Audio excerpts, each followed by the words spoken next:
All right. Good evening, people of Earth. This is Thinker St. James here, along with my good friend Chase Parton. And this is the Free for All, where we go over all of the comedy and the tragedy in the world of mixed martial arts, because this sport never sleeps, and neither do we. Chase, how are you, brother? I am very good. If you guys didn't know, it's been a while. Free for All is back, and I am very excited to get into some topics. But first, I have to make sure, Thinker, you have not been on social media today, much at least, correct? I mean, not any more than normal, but I've been intentionally staying away. A lot of these stories, I'm sure that there's a couple I might have heard about, some that I might have not, but I'm always very happy to be exposed to new and interesting things from around the sport that I might have missed. So you are very good at getting those kinds of stories. Oh yeah, I got some good ones for you. Some of these you should already know about, but we will definitely get into some that I'm excited to break the news for you on. Absolutely. And of course, people out there, this is your show too. Make sure that if you are in the chat that you're active. We will see what you guys are talking about, respond to you guys as well, put some of your comments on screen, make it interactive for you as well in ways that we can't get to in other shows that we do. So appreciate y'all being here. And Chase, I mean, anything else that you wanted to talk about before we get into these stories? Because I know that there is always something going on. No, I think I am good to go. I'm ready to roll. All right. Well, I'm going to make sure I got the chat up here, and I'm going to make sure that I bring up the blank Google screen. Of course, why does it keep doing that? It defaults to the other view. But anyway, here we are. We're back. Johnny the God is here as well. Appreciate you, Johnny. And as you all know, if you see the blank Google screen, that is the start of this thing. So Chase has a whole bunch behind the scenes that he is going to be bringing up for us one by one. So take it away, Chase Parton. All right. Well, this one is the newest kick. Obviously, we are a UFC duo. You know, the UFC is what we cover mainly, and that's where we're going to start this show. So, this is breaking news, but I would be hesitant to believe such. Let me not get you too excited. I don't want you to be all up in arms about this one, okay? Because this one's Okay. pretty crazy. All right. Mackenzie Dern is defending her title against Gillian Robertson, at UFC 330. What are you thinking initially off of this? So yeah, okay, this is one that I did see. Initial thoughts are that Mackenzie Dern needs to defend. Gillian Robertson has been doing some pretty good work. I've been a fan for a while. She's got a great record as far as finishes goes, and she's got a look to her. So I think that this is a pretty sellable fight. I think it's a little strange that it's not Zhang Weilei. I don't understand exactly why that is, but perhaps injury, perhaps other behind the scenes stuff. Do we know why this is the fight? I am not positive on why anything. I don't know what's going on with Waylay. We will actually bring her up later. Maybe there's some other reasons that she's not competing, for this one and for another one. But either way, the point is that I want to make. The only thing that I would like to bring up is this guy Magic MMA. I don't know if you are familiar. This is the same person who reported that Miss Montenegro was out because of period cramps. Ah, yes, indeed. So I've seen some things that he's posted, and it's sometimes it's a little off the wall, just like everybody. Of course, we all have our characters or whatever. But I am not sold on this being true just because of it's not all business when it comes to this account. Let me just say it that way. Well, yeah, and this is just goes to a broader issue that we've talked about many times, and that just seems to continue to be prevalent in the space. We talk about it a lot with Crazy Kev. I mean, he kind of became a little bit of a poster boy for it, but it's not just Crazy Kev. I mean, like, like again, Kev kind of is a an embodiment of a lot of the things that people don't like about how news is broken in the sport. So he sort of takes a lot of the brunt. But it's him, it's Ruben, it's other accounts like this that sort of find information or get some secondhand information, half truths, and then that gets ran with and just becomes the narrative until we get something different. And I'm not like, what would be nice is if there was a better pipeline of actual information so that we're not all sitting here scrambling to try to get crumbs of information from either the fighter's second cousin or some other, less than reputable outlet. But this, I guess, just is kind of the nature of the beast. I don't know. What do you think about that aspect of things, Chase? It is unfortunate that there are so many different people who believe that they are the person to break the fight news. I think it's kind of weird that there's so many people with their hands in the pot when it comes to that stuff, and not even people who are in the loop, but people who want to believe that they're in the loop, or they make speculations and they're just completely off basis. When Hamzat lost, they came out and said like, "Oh, well, he was looking to go up and fight Yuri." It's like, okay, so there was some validity in what Crazy Kev was saying, but he just jumped the gun way too soon and obviously looked like a fucking idiot. So Right. it's crazy to believe people on the internet these days in general, and especially in today's day and age. Everybody is a part of somebody's camp. Everybody knows everybody, man. They're the closest friends with everybody that you think is the biggest fighter that you know. Whatever you want to say, it's just always too good to be true. But the thing is, and I've seen this before, and Full Violence has gotten caught up plenty of times posting stuff. But this Yeah. is the Full Violence official page. They reposted this. They got too if it's wrong. But what can you say? If And it's an official outlet like that, like somebody who's licensed to do deals with the UFC fighters and stuff, gets it wrong, okay, that we all got gypped. that was literally my point, is that it's like, at least, Full Violence is involved with fighters at a deeper level because they're an official merch outlet for a lot of them. So it's like, we're all in that same boat apparently. Again, this kind of speaks to the power structure, and I know I constantly always go back to these same kind of talking points with power in the sport and everything, but you've got the organization at the top of the food chain drip feeding information as they see fit. Everybody else trying to also get their own business going, so to speak. I mean, with this Magic MMA or whatever else, it's like he wants eyes on his platform as well. He's trying to build his own brand, and it's just a kind of, it's a little bit of a feeding frenzy as far as like where information comes from, who gets to be the one to say I was first, et cetera, et cetera. This is also a big reason why you never see myself or Chase doing this, I would suspect anyway. Like, I never want to get caught up in this world. This is not like the style of thing that I want to be a part of.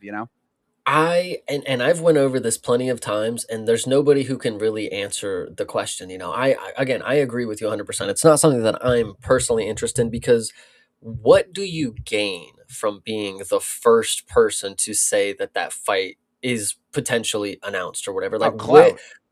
But like in a like, but Yeah, who gives a fuck, right? Exactly. again, Clout for the oh my clout's God, sake, he's I the guy. guess. He's the guy who broke the fight news first, but we know he's just the guy who sits on Twitter. Like, it's not like, oh, Right. we know he's like Hamzat's best mate who broke the fight. It's like, it's just Crazy Kev. Well, I Like, mean, the so. idea, I guess, would be that if you can become a reputable source, then people go to you more. You get more views. More views equal more money down the line, et cetera. Could be, at least, but I don't know what, I'm not trying to pocket watch any of these guys. I don't know what their finances are like. Yeah, no, but it is definitely not my cup of tea. But hey, hats off to them if this one is correct. I mean, we'll just go on the basis that it is correct. Fight is made, I guess. We're heading to, what is it, Philadelphia? I think, yeah, Philadelphia, and I don't know who else are you thinking is going to be on this card. Is maybe my next question here. I would say Joe Pfeiffer's got to end up on it, even though he said he doesn't want to be on it unless he's the main event. Not happening, brother. Be on the Philadelphia card. Be in kind of your home region, just like some other people. Would also like to see Sean Brady come back. If he can make a quick turnaround, he made some quick light work of Buckley. Go ahead, come back in Philadelphia. Any other ones before I spoil my other guesses? I mean, not specifically. I'm sure that they'll have a good smattering of Philly guys, plus a bunch of others. I also agree that Piper's probably not going to main event. I mean, especially if this is a title fight, that this is going to be that will take precedence over, unless he's getting a title fight, which I think that would be a little bit wild to be that close at middleweight when we just had that fight last. So yeah, I mean, I don't have any other specific names in mind. I could say a couple of fights that I think should be on there as well. I think if you're going to have a women's title fight, you probably want to have a men's title fight on there as the actual main event, but that's just maybe a little bit of bias, perhaps. I don't know. Yeah, I mean, so the question really is, I mean, is it going to be Islam versus who? What are you thinking? Is it going to be Morales? Ian Gary is definitely another option that people are really heavily leaning towards for the headline of this card specifically. So, I mean, what are your thoughts? Islam back in America? Yeah, I'm good with Islam back in America. I think that everybody wants to see Islam defend again at some point soon. I mean, sooner than later. I've been hearing the rumblings about him being such an inactive champion and all this kind of stuff. And the more time that elapses, the more that becomes true. So yeah, I think that it's definitely about time. I mean, you had Carlos Prates out there, saying the quiet part out loud in his interview. Oh, I'm taking the winner of Ian and Islam, and it's like, well, brother, we haven't talked about that yet. So I think that it should be, sure. Yeah, absolutely. I like, get that, or I mean, we have Piotr Jan, still recovering, I guess, or, had just had surgery not too long ago. He should be getting closer to recovery. I'd like to see Piotr Jan defend. No, absolutely. There's some good options out there. I'm sorry, the chat is making me laugh. We do got to give some. Of Let's go course. ahead. Stop. Let's stop for a second. Beeb, really funny comment, by the way. 10-7, shout out you. TJF, shout out you. Johnny the God, one more time. Shout out you, brother. Appreciate you guys. Well, 10-7 saying that Morales has posted that he's going to be the next champ and posted the Philly date. I mean, you think that he's just trying to wishful thinking his way into that shot?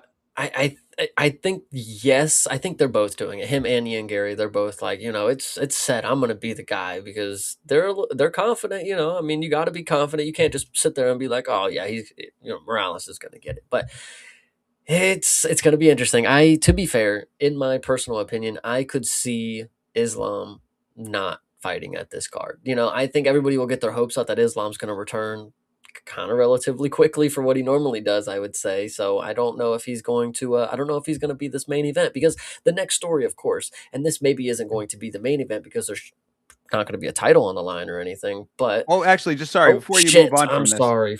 No, that's okay. All right, never mind. We'll move on then. Yeah, my bad. DDP is Okay. going to make his return. So what are you thinking? He's not going to come to do Philadelphia, but where do you think DDP is going to go ahead and return? Why would he not come to do Philadelphia? Well, he's not going to be the co-main event under the women, is what I would say. I mean, at DDP's this got to point, be. he would be a featured fight. Why? I mean, unless he's getting title shot, unless they're going for the trilogy. Well, the thing is that there's been rumblings that he's going to be fighting Usman next. So I would not say that's going to be your opening main card kind of deal. That's going to be a co-main event with a title fight on top of it, I would say. And probably. Yeah, no, I mean, I guess that does kind of throw a little bit of a wrench in there. No, yeah, I mean, look, Usman at the stage in his career that he is at, Dricus, having to come back after a pretty firm loss there and a lot of time off. I'd be okay if you had the two title fights above that and that was the featured. Actually, that sounds like a pretty good main card if you have that and two banger fights underneath it. I kind of, now that I think about it, I do agree because the thing is, this is going to have to be a 3-round fight. And I think that really sucks because if you somehow get this to be a co-main event and you have a title fight on top of it, I think you could maybe get a 5-rounder out of it. You got to have Usman and DDP for 5 rounds because we saw what Usman was able to do with Hamza. The longer the fight went on, the tide started to turn. DDP, I mean, he's used to fighting 5 rounds at this point. So I think just putting both of them down to 3 rounds with, Usman, kind of his style, I think it's a really grindy fight. You got to have those extra 2 rounds on top of it. I just think that would be, I don't know, it's crazy. Extra 2 rounds that end up being a repeat of Hamzat and DDP with Usman on top instead. No, that would not. Come on, let's be real. DDP will remind everybody. Come on. Yeah, well, look, I want to believe that. All right. I'm also in that same camp that wants to believe that. All I'm saying is that if we did see it from Hamzat and Hamzat had problems with Usman, later in that fight. I mean, Usman's not going to come out as aggressively, perhaps, so maybe it'll be a little bit more competitive early. But I mean, eventually in a 5-rounder, Dricus is probably going to start slowing down, and I could certainly see that in the later rounds. I would really, because if you read this headline, of course, DDP is revealing that his fight's going to be announced within the next week. So I'm really excited to find out what it's going to be. And when we talk about the picks, I really hope you take Usman, brother. Like I seriously do. I'm not saying it's going to be DDP coming out here and just dominating, of course, but DDP is going to make sure to remind everybody that he was the champ and defended his belt against Sean Strickland 2 times. Like, come on, like come on, True. let's be real. Yeah, no, I mean, I'm sure that does track. I mean, obviously he was a champ for a reason. I was always pretty high on Dricus on his come up, so I don't think that there's any reason to think that he's going to come back and be a bum or anything like that. I mean, True. so yeah, but we'll see. I mean, if that is what is announced, then I'd be happy for it. And really, I'd also be happy if it is Usman, only for the fact that Usman is in this weird like middle gray area where he's got 1 foot in, 1 foot out. It feels like at all times he's saying, "Oh, I want to make this run. I want to do this." He's on the podcast. He's inactive. It's like, what make your fucking mind up, dude. That's the key thing too, is because we were just talking about this division at 170. If Usman leaves, that takes off the table that there's going to be a legacy fight for Islam soon. If he can get the Usman fight, he beats him, that adds a lot to his legacy, considering he's always been fighting featherweights and people who are on short notice. He beats Usman on full camp. Boom, Islam solidifies himself as better than Usman. Like that's just how people would see it. But if Eh, DDP gets the Usman fight, then Islam is probably fighting Ian or Morales. I mean, I know those are the obvious choices, but having Usman floating around there, it always makes you think like, God, would they really do it just like they did with Stipe and John, just like they did with all these other legacy fights, like, oof, I don't know. yeah, I am certainly not a fan of the legacy fight when the fighter who the person is making the legacy off of is on the, farther down tail end of their career, so to speak. I think that it does not do the thing that they are thinking that it does for their, for the legacy, in my opinion. I mean, obviously the Stipe fight was a perfect example of that. Yeah, congratulations, John. You really did it. Yeah. You know what I mean? Like, so I don't know if that's really what he wants and he can command that. I think that that's also the big difference, is that like even Islam Makhachev, even as potentially pound for pound #1 in the world or close to it, depending on how you see it, I don't know if he has that kind of pull within the organization, because John certainly did at the time. I know it's crazy to say, but John occupied a very specific space within the landscape. You know what I mean? Like, and what the organization thought about him. I don't think they think the same way about Islam. It's not about Islam. It's about the manager. Think about it. Ali Abdelaziz, man. How many times is he able to pull something off that you're just like, why are these two fighting? And then you find out that they're managed by the same fucking dude, and it's Ali Abdelaziz. Yeah. It's Edmund Shabazian is now fighting Brendan Allen, who unranked, versus the dude who was rightfully just beat the dude who's gonna fucking fight for the whatever you want to say, brother. It's just crazy to me that I think it's totally possible that if listen, at this point, it's narrowed down to the two people for Usman finally to fight. Like, I don't know what takes him so long, but it's narrowed down. I still think Islam's still on the table, but if it's not, it's probably DDP. So I don't know. Final thoughts on that, chat? Does anybody else think? I mean, Johnny the God is predicting that DDP is going to beat Usman by a close 48-47 unanimous decision, and DDP ends up fighting the winner of Strickland versus Imavov too. One thing I will say, Johnny, thank you for adding the 2 at the end of Strickland and Imavov, because people are just throwing it out there like, oh, Imavov deserves the shot. It's like, guys, he got finished, like not finished, but he got beat on short notice by Sean Strickland. Like, deserving is a very tough word for the guy who just sat out of his title shot. Like, whatever Yeah, you but I want to mean, say. what he's gone on to do. I mean, like I I think that I it still agree. tracks. I agree. I'm not saying it's just it puts him in a weird position because you had a title shot, brother. So don't act like you need to fucking have this Sean Well, Strickland rematch. But yeah, you know, well, I mean, we want to talk about these carousels at the top of the divisions in general right now. I mean, we talk about it all the time at a light heavyweight. I mean, you've got a terrible situation at the top of that division. So you only have so many options unless you're doing the Khalil Roundtree #10 jump up to title shot. You know what I mean? And I'm not even opposed to that if there is a person that it makes sense to do. But like, if not, you only have this roster, you've only got these 5 to 6 names. You know what I mean? Like, what are you going to do? You're going to be pulling out from, give an unranked guy a title shot. Why not? Get the next Kai Asakura in here from, fucking, Timbuktu and give him the title shot. I think you're cooking. I'm not going to lie. These are great options, but I don't know. Are there anything else you would like to say about middleweight and welterweight, or if you wanted to go back to your thought that you had a minute ago that we Oh cut well, you no. out I of, I mean, I apologize. was just gonna ask, like, if the Dern and Robertson fight is the fight, how do you think that goes? Because I saw that. I also wanted to bring this up, Johnny the God again, saying, I'm guessing that Weili is sitting and fighting the winner of Dern and Robertson and might headline UFC Shanghai. I'm like, if that's the case, that not bad, But we did see Horiguchi having this nice epic run, and now not going to be headlining UFC Japan, so where like I'm not buying that anyway, and then that takes me back to the other fight. So we will definitely get back to the UFC. I'm sorry, back to the Waylay where she's going to compete next discussion. Just keep that on the back burner. But sure. when it comes to the Robertson and Mackenzie Dern, a quick brief analysis. What I would say is Mackenzie Dern accepts the bottom position. Gillian Robertson is a very aggressive top control. Fucking well, she's going to take her down, hold her down, and she goes for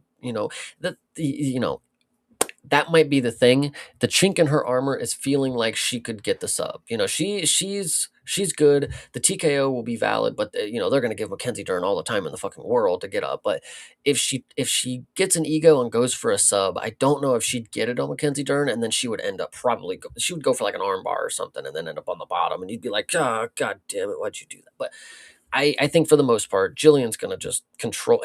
That's the problem. It's like we already saw Mackenzie Dern win a fight off of her back that really wasn't necessarily that dominant of a performance off of her back. So if she can replicate that in theory, it's like, oh well, she can win again. But Jillian hopefully has got a little more to offer. But we'll Well, see. do you think we will see a return of the 12-6 to the asshole? I hope so, brother. That is one of the more iconic things. I mean, talk about signature moves. You ever talk to like, dude, finishers in WWE? I mean, she's got one that you would never think about. Like that one is crazy. She just pulls that one out the bag. Yeah, I love it. Absolutely. Sure. I mean, we got that, and we need to see another camel clutch. I mean, that's Jimmy Crute needs to make his big return. Absolutely. Well, we got a suplex from what's Garule too, man. We've I been just living in it. I didn't say it on the podcast, but during the watch along, I said it was Warrior-esque. There you go. Remind me very much of our dude Tommy from Warrior. Hell yeah. No, absolutely. We could go down the line of great Sure, of suplexes, course, but of course. what we cannot do is go well. In this day and age, I Oh, could go ahead. one last thing. I just had to throw this in here. Johnny the God coming in again. Do you think Piper for the title shot? Yo, absolutely. Listen. I threw it out there. It is because Sean Strickland, he's going through some surgeries or whatever he's got to do now, and he's got a broken nose. August is a little gracious, I would say, at this point, but we'll definitely see. I said that in the Discord, and I was just joking. I don't think they'll give it to him, but you got to be like Joe Pyfer, Dana White loves that guy, so why not? So you'd be thinking interim? No, Oh, not okay. interim. You're was waiting for Strickland to heal up. Yes, No, okay, yeah, for gotcha. sure. Yeah, I mean, god damn, if they did a fucking interim, That would Imavov be and fucking, ridiculous. dude, how many interims would be on the fucking table in the UFC if that shit happened, brother? Holy It, crap! your body can't hold up. It's no more belt. Sorry, guys. You Yeah, win it, and yeah. it's off to the next guy. But yeah, so Jesus Christ, yeah, that is crazy to think about if Joe Pyfer ends up getting an interim title shot against Imavov or something. Holy crap! But Yeah, no fucking way. either way, when you say no fucking way, that brings me into this next topic All because right. this one's crazy. I was going to say this is something that we don't see very often, but in today's age, we see this very, very often. And I don't know if you knew there is a Adin Ross. You know who this guy is, of I course. do. There is a I don't know if it's boxing or mixed martial arts, whatever it is. There is an event that is going down that he is hosting at the Meta Apex. There are some celebrities that are competing in it. I don't know if you knew of this one that is. I found out and I thought it was very, very funny to share. The singer Ray J is going to be competing in this Adin Ross brand promotion. Jesus, I can't talk. But in this video, you're going to see, quote unquote, Ray J choking out the Giorgio Polios guy that Armin has beef with that are now pals, best friends. I don't know. So we'll go ahead and watch this. Maybe it's a little fluky. but because like it's Ray J, bro. You can clearly see the gap in the fucking like. You can see like Well, right yeah, here. and obviously he's aware that he's getting choked. I mean, this isn't like he just got, like they're not in competition. Obviously, they're standing outside by a pool. So we will see just how good of an acting job this potentially is going to All be. right, Let selling. me sound is ready. Is everybody ready? All right, I everybody think got we're their good. popcorn. Good. Right. At this level, if you were to do we call it a just fall backpack. down. If you were to do this, I'd freaking. It just fall down. You can pull them into your lap, yeah. Oh shit. See?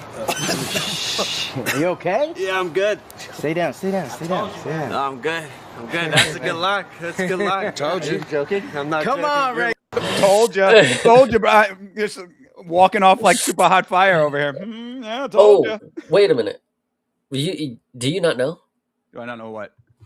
His opponent is super hot fire. You got to be kidding me right now. I Wow, did not feel even see that. That's yeah, hilarious. Yeah, so his opponent this weekend is going to be super hot fire. Yes. Oh my lord! And this so is in you talked boxing, about what are you correct? going to do Saturday? I mean, God. I think it's MMA, bro. Yeah, it's MMA debut. Yeah, literally. No, MMA this is an debut. MMA event. This brand What- risk is doing an influencer MMA event. Oh my lord! It's Is this called gonna be Brand on Parent? Risk. It's called Brand Risk 14 in the UFC Apex. Ray J is going to fight Super Hot Fire, and Anderson Silva's son is going to compete as well. Ah, Baby Spider. Yes. I mean, where is this airing? Do we know? Is it on I Kick have or no something? idea. It probably is going to be something like that, DAZN or something. But as you saw, Giorgio just got choked unconscious by the R&B singer Ray J. What are you thinking? Ray J's got to be 40 years old at this point, does he not? I mean, like he's not a young guy. I remember He's Ray J. 45 years old. Holy shit! That's what I was gonna Thinker is say, really on one today, guys. Oh, Thinker dude, is I really- mean, like, I knew him from fucking Moesha. I knew him from back in the day when he was just Brandy's little brother. This is wow. Yeah, well, this is why I love the free for all, Chase. You bring things to me that leave me fucking speechless over here. Okay, so 45-year-old Ray J versus Super Hot Fire in MMA. I mean, do either of these guys train at all? Is that the only thing we've ever seen of either of them doing MMA? I mean, I know I didn't read this off to you, but guys, if you didn't know, Ray J is being trained by an MMA coach, Eric. He's working with Albarracin. Oh, that's Henry's guy. I mean, okay, like it's not nothing. Yeah, see, it's a little hard for me to read the text. No, you're fine. I should have read it off to you. No, you're good. You're good. How much has Super Hot Fire been training? He might be in good shape, man. Yeah, 10-7. I am too young to know Moesha. Yes, big facts. Yes, indeed. 10-7 knows though. We're of that same era. This whole thing is bringing a lot of questions. I think looking into the whole fight card when we get closer to the day to figure out who's actually all competing and all this other stuff is going to be interesting. But this is actually going to stay on the same topic, but I think the next portion, this had nothing to do with this post itself, but I think it is great context for in reference to what this MMA promotion is going to be. Okay. And I kind of caught a stray of it. And I'm like, this dude really kind of cooked maybe, or I'm just curious. So this tweet right here, let me see can I make this bigger for everybody? There we go. Okay, now you can see it a little better. So our guy named Tilly the OG, genuine question. Why doesn't anyone's sorry. My apologies. Let me start with the first portion of it because yes, it is a response. Okay. From Alex something. Lots of cope on Twitter that Rousey Carano was a success, which is fucking weird. MMA needs more promotions to continue the growth of the sport. Now, this person in response, this was a great question. He said, genuine question. Why doesn't anybody say this about any other sport? Nobody says the NFL needs more leagues to grow football. NBA needs more leagues to grow basketball. MMO needs more leagues, blah, blah, blah. Only the UFC. Why is that? Besides people's hate for Dana. Now, that last part is definitely, like they got some built up something because they think everybody's out to hate Dana White. But I do think the question is valid. Like, and then when you go to, back to this, is like, is this the type of growth for MMA that we are wanting with all of these other promotions, Yeah, no, you beautiful setup, Chase. I love the structure of all of how you presented all of this. Okay, what I would say is the reason that MMA has that dynamic is because it's not a team sport. It is personality and personally based, number one.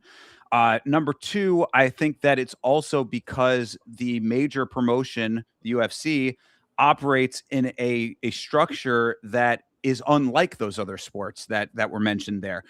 There is no fighters union, no athletes union for these fighters to be represented by. They're essentially independent contractors, but are not treated as such. And thus, you have this weird dynamic where all of the power is in the organization's hands, and very little of it is in the athlete's hands.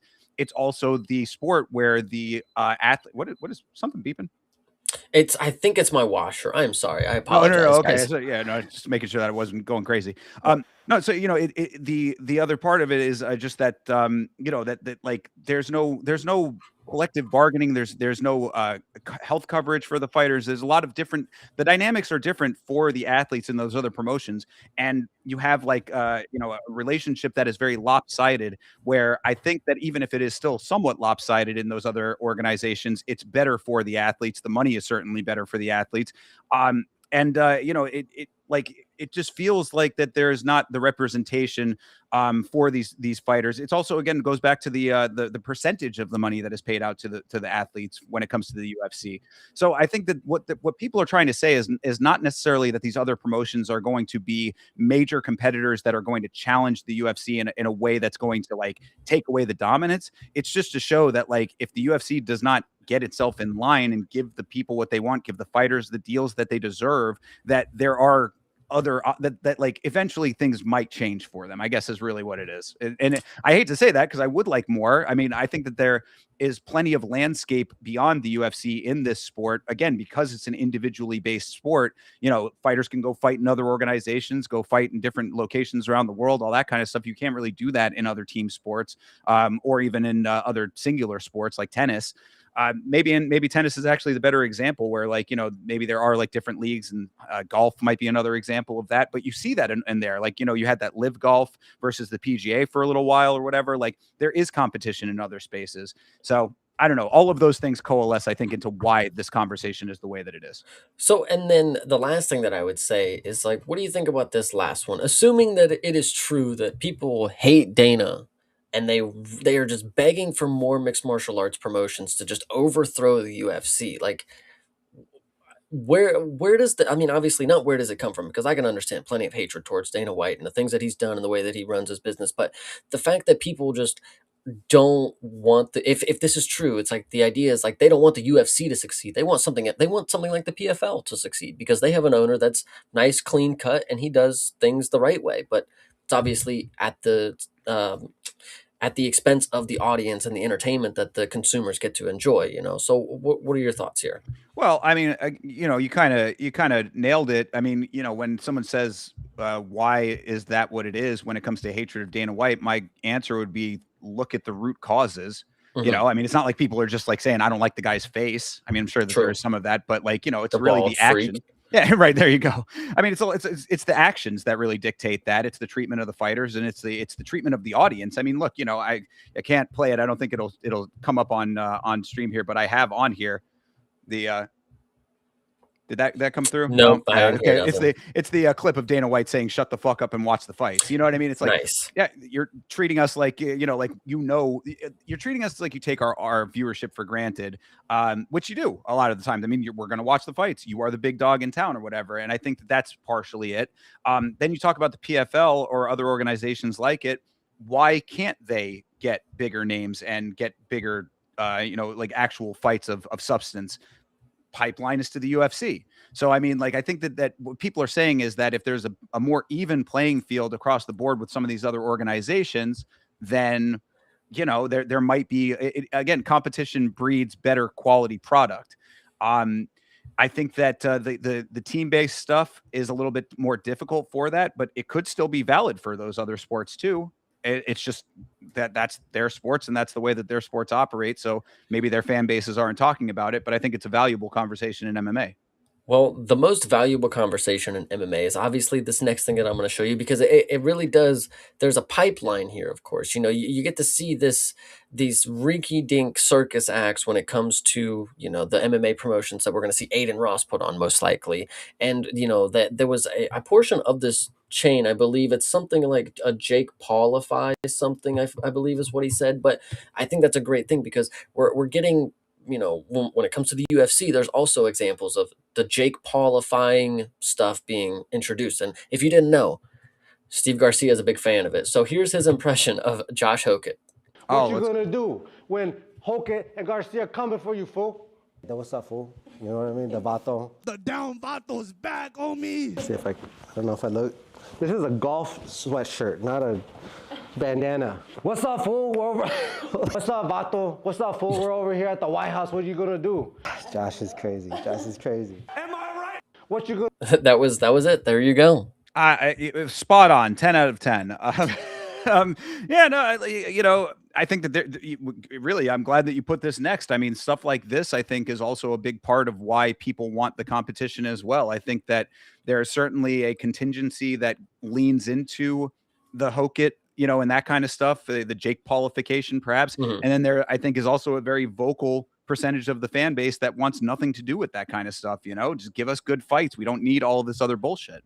Yeah, I absolutely agree. I mean, Johnny the God here. For me, mixed 70% and hate 30%. I like, or wait, 70% you hate, 30% you like. Holy shit. But there's tons of reasons why I hate Dana, because he doesn't look exciting to promote or announce UFC fights with low effort, which pissed me off. True, facts. But the thing is like, gosh, how could you hate it that much? Like, he controls like such a small portion of what the UFC is at this point. Like, he is there, and after the fights he gets on the booth and talks, but he said, quote unquote, he's not involved with the negotiations, whether that portion is true or not. I mean, the entertainment factor. I mean, if you were hating 70% of what the UFC is, it's like, how is 50% already not just enjoying the fights? I'm just like, there's too many things. Go ahead.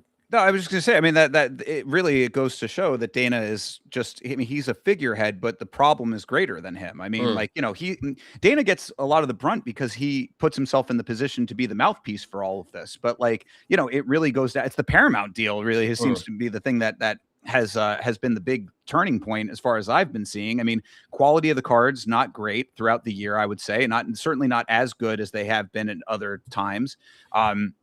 I speculated about this before the Paramount deal, saying that oh, well, now since there's no pay-per-view incentive, where is the incentive to make great cards, to make the best fight the best and all of that?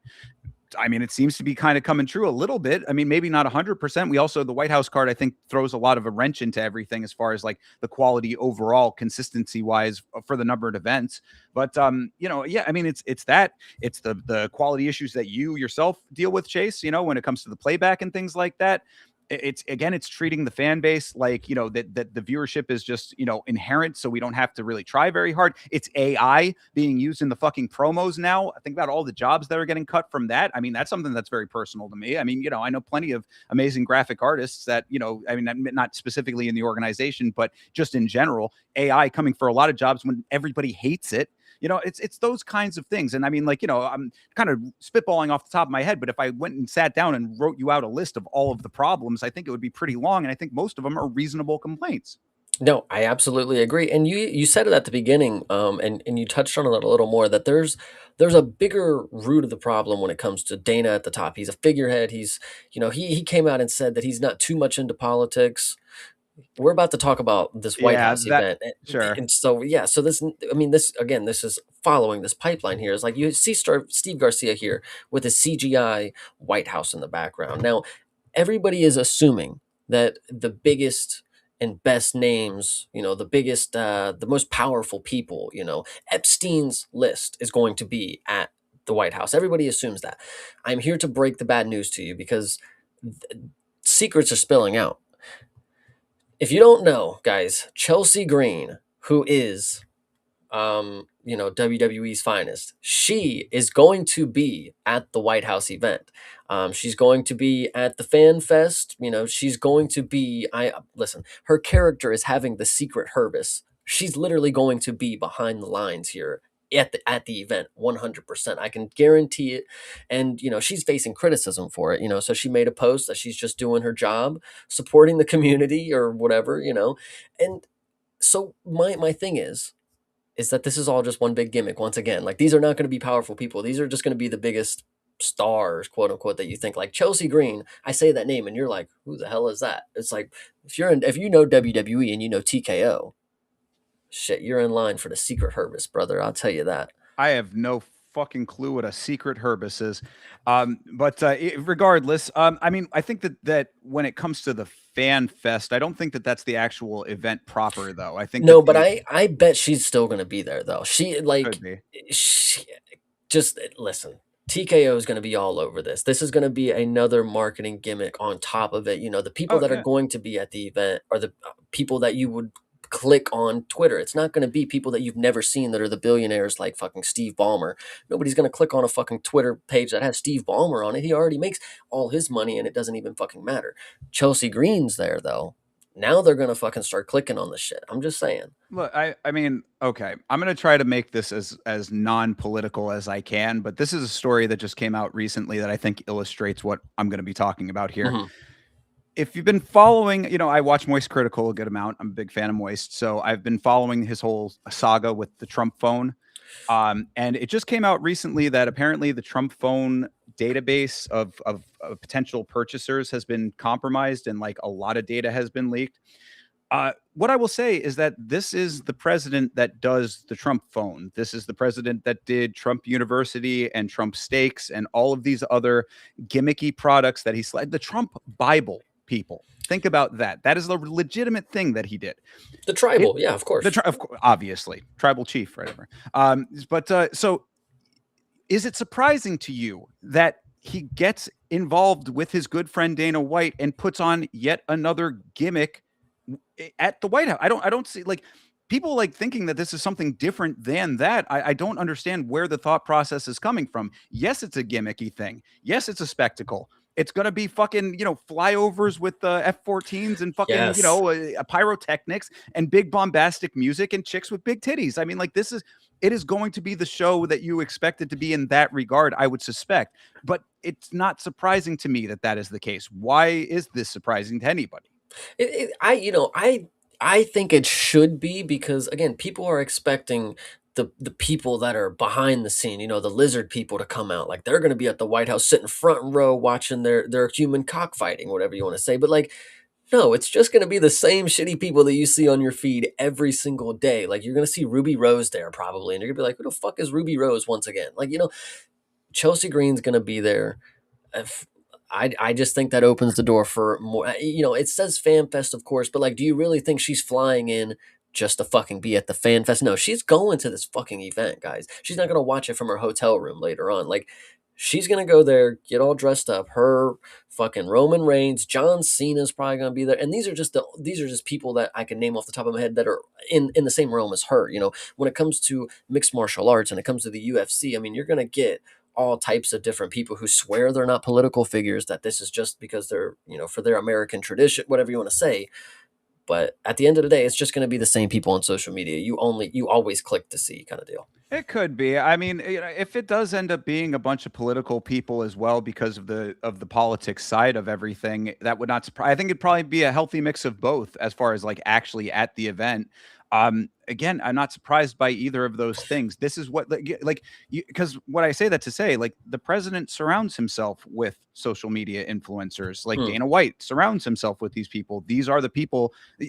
This is the intertwining of popular culture and politics that has gotten, and really not even politics, popular culture and power structures that have meshed together to become what the overall top down is right now. So none of this surprises me if that ends up being what it is. So yeah, I mean, you'll probably see this lady and you'll probably see Tucker Carlson. You'll probably see Kid Rock. You know what I mean? Like, you know the names, the people that it's going to be. I don't know about the actual Rock, Jeremy Hall saying that the Rock will be there. Perhaps he's got to be. He's been hiding. He's been deflating himself this entire time. He's coming out for the White House. He's going to have his Whataburger for the first time or whatever, and it's going to be good. Licking his wounds from the Smashing Machine, finally making his first appearance, perhaps. But yeah, but again, none of this is overly surprising to me if that is what it is, because there are reasons for all of this. You know what I mean? Again, you brought up the Dana White interview. I don't know if that's going to be another one that we're going to talk about here when he talked about not being, being sort of liberal or whatever, like all of that. Like, these are also part of the same dynamic. Dana White's still selling fights, being like, it's not about being right wing. I want to, it's for everybody kind of thing. Like, it's power structures, presenting information, being involved with people. It's all like they're all part of the same puzzle, is what I'm trying to say. Jeremy brings up a great question. What are the odds that Moneyberg is going to be there? I already Derek listen. Moneyberg. Derek Moneyberg. We'll get to it. Do we know if he's going to be there or not? But I can tell you off the top of my head, people like him that are going to be there. Steven Seagal and Frank Dukes. I mean, so is Moneyberg going to make his way, and we're going to have the Three Stooges, or what? I mean, if Moneyberg is out there, then they need to roll out the red carpet for him, and he needs to have an exhibition grappling match in his socks on the lawn of the White House. Yeah, true. I can't wait for this one. But you know what else I cannot wait for is this next topic that we're going to get into, because this was posted by the official page of Netflix. And while it wasn't my favorite thing, and I personally would not like to see more of it, it appears we're probably going to get more of MMA on Netflix, because 17 million global viewers tapped into the Ronda Rousey and Gina Carano on Netflix, averaging 12.4 million viewers across the triple main event. So what are you thinking here? Are these low numbers or what? I honestly can't tell anymore. They just say million, and I'm supposed to think like, oh, it's a big number, but it's like everybody does 17 or 30 million. Like, everybody does millions now, right? Like, what's the deal? Yeah, no, I'm not. First of all, I'm not surprised by these numbers either. Second of all, I don't think that this means much of anything, to be perfectly honest. Again, we talked about why this fight was made, why this fight was sold, how this fight was sold. You're not going to be able to replicate the specific circumstances that were this fight or this card. So, I mean, if you think that people are now no MVP, and that, just because MVP is putting on another promotion, they're going to watch that again, I think that you're mistaken in that. So MVP is going to have to find something that is comparable to Ronda and Gina. And I don't think that that's something that's readily available. Tell me what the next version of Ronda and Gina is. I think honestly, because I agree with you, like, for them to get the ball rolling, like, you have one event, it's like, oh wow, they did it. But a second one, to do it again and to do it again, it's a different beast. Obviously, you have to, for a bit in business, the numbers got to keep going up for you to be a valuable, at market kind of deal. So if this was the first event, I think the next thing that you got to do for the second one, while you're waiting for that next calling of a fight kind of deal, because like, these are kind of things you have to just know that this is the right moment for, Gina can get in shape, Gina can do that, Ronda's coming back. I think the next one probably going to have to be Jake Paul's MMA debut. I think that's the only thing that's going to get that many people to tune in, because they tuned in for his boxing, they tuned in for both of his boxing matches. I mean, all of them in theory, but when you look at Tyson and when you look at Joshua, I mean, those fucking sold, it seems like. I would say everybody that I know watched that fucking fight, and they thought whatever, different story. Right. I mean, Tyson selling off of the name, Jake Paul, sellable name, maybe to an extent still. I think his stock has significantly dropped after the Joshua knockout, but probably still can bring some eyes to it if he was doing MMA. Maybe if it's him versus Mike Perry, that might be enough to actually bring people in. Again, I don't think that, I think that it's diminishing returns is what I would say. Is like, every time you start off with this level at the top, Jake Paul and his MMA debut goes one step down. Then next is one step down after that. I mean, to think that if you had 17 million people, divide that up, how many do you think are actual combat sports fans and are other people who just remember the name, people casually watching, whatever?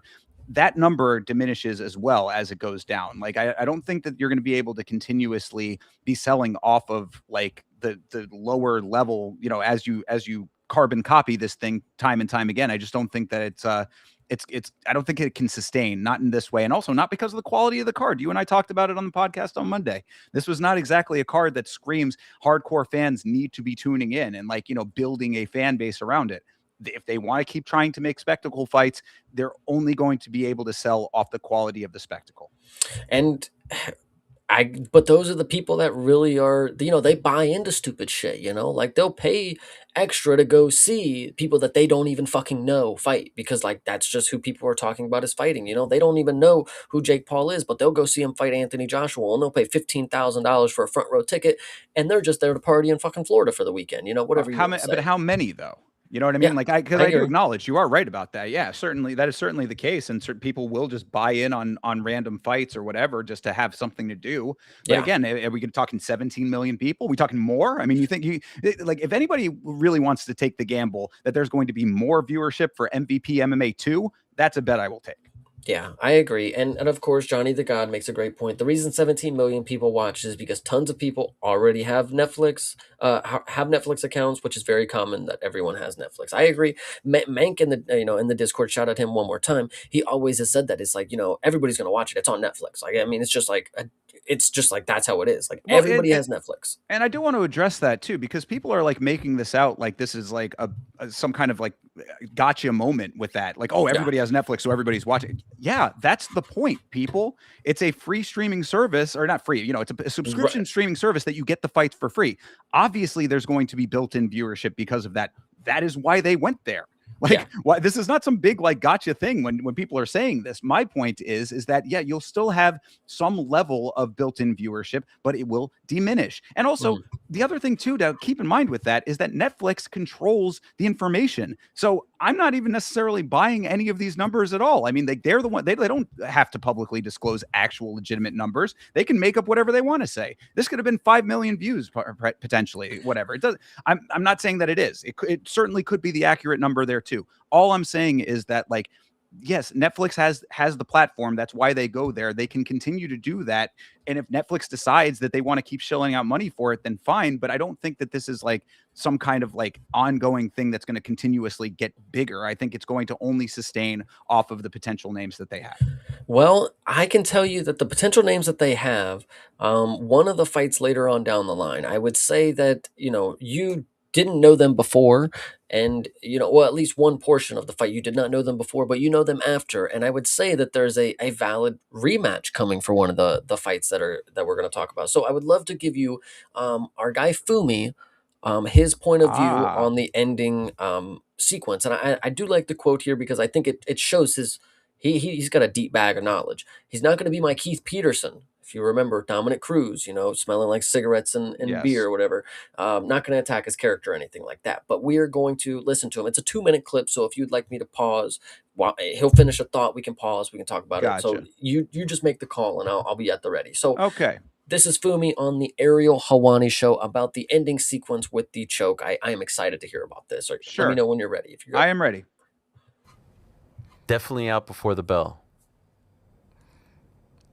Look, he also said that, and then he said he held it for a fraction of a second.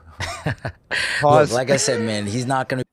Nice way to sidestep that. I mean, look, I think Ariel was quoting Herb because there was context to this. So Herb came on the show and he explained his point of view on the situation. So he was quoting Herb saying he was out before the bell. I think that's how that started there. So just for context, but go ahead. That was his moment to counteract that claim, though. You know what I mean? It's like, out before the bell, and then instead of saying, "Nah, bro, I was still in it," he was you played yourself, dude. I mean, like, I think he's about to do it. Oh, okay, fair enough. Sorry. Then. I think yes, you're good. Because he just kind of sidestepped it. So I'm like, okay, and if he doesn't, he thought about it for a sec, like I wasn't out, but I think he is going to get into it for a second. Okay, so we'll go ahead. Sorry. Be my Keith Peterson. I know he's just trying to do his job. Sure. You know what I'm saying? And being a ref in this sport where there's so much going on, it's not easy. So I'm not going to hate on Herb or say Herb Dean is this kind of person or whatever. That's not my job. I'm not going to attack his character or anything like that. But I disagree.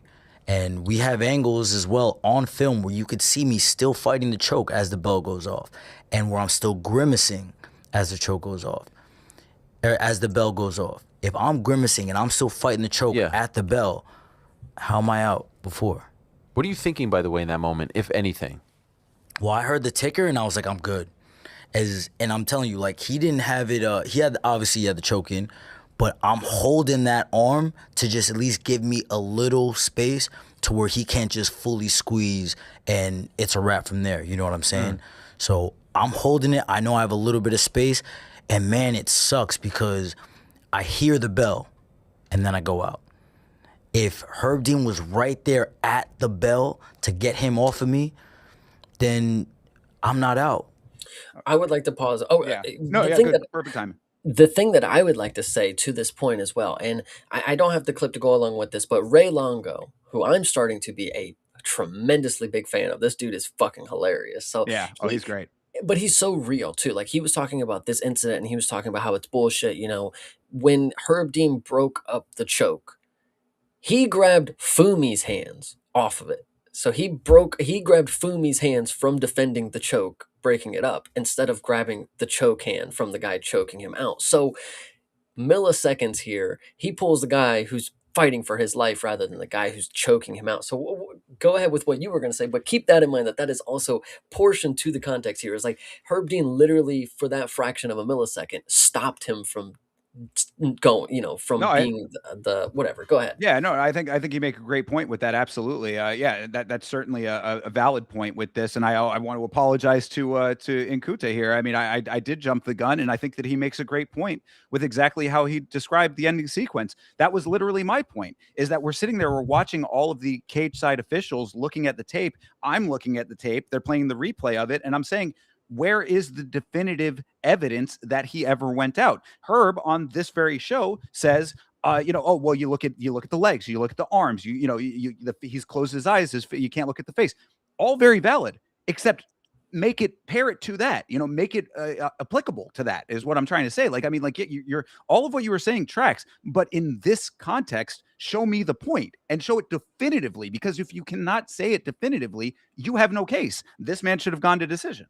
Yeah, I definitely agree. But we'll continue to hear what else he has to say, because I'm a big fan of this dude. This is why I was saying, I like him too. This dude is making a case for a slot on a Netflix card again, for that rematch. I mean, it's valid. I mean, and he's professional, he's well spoken.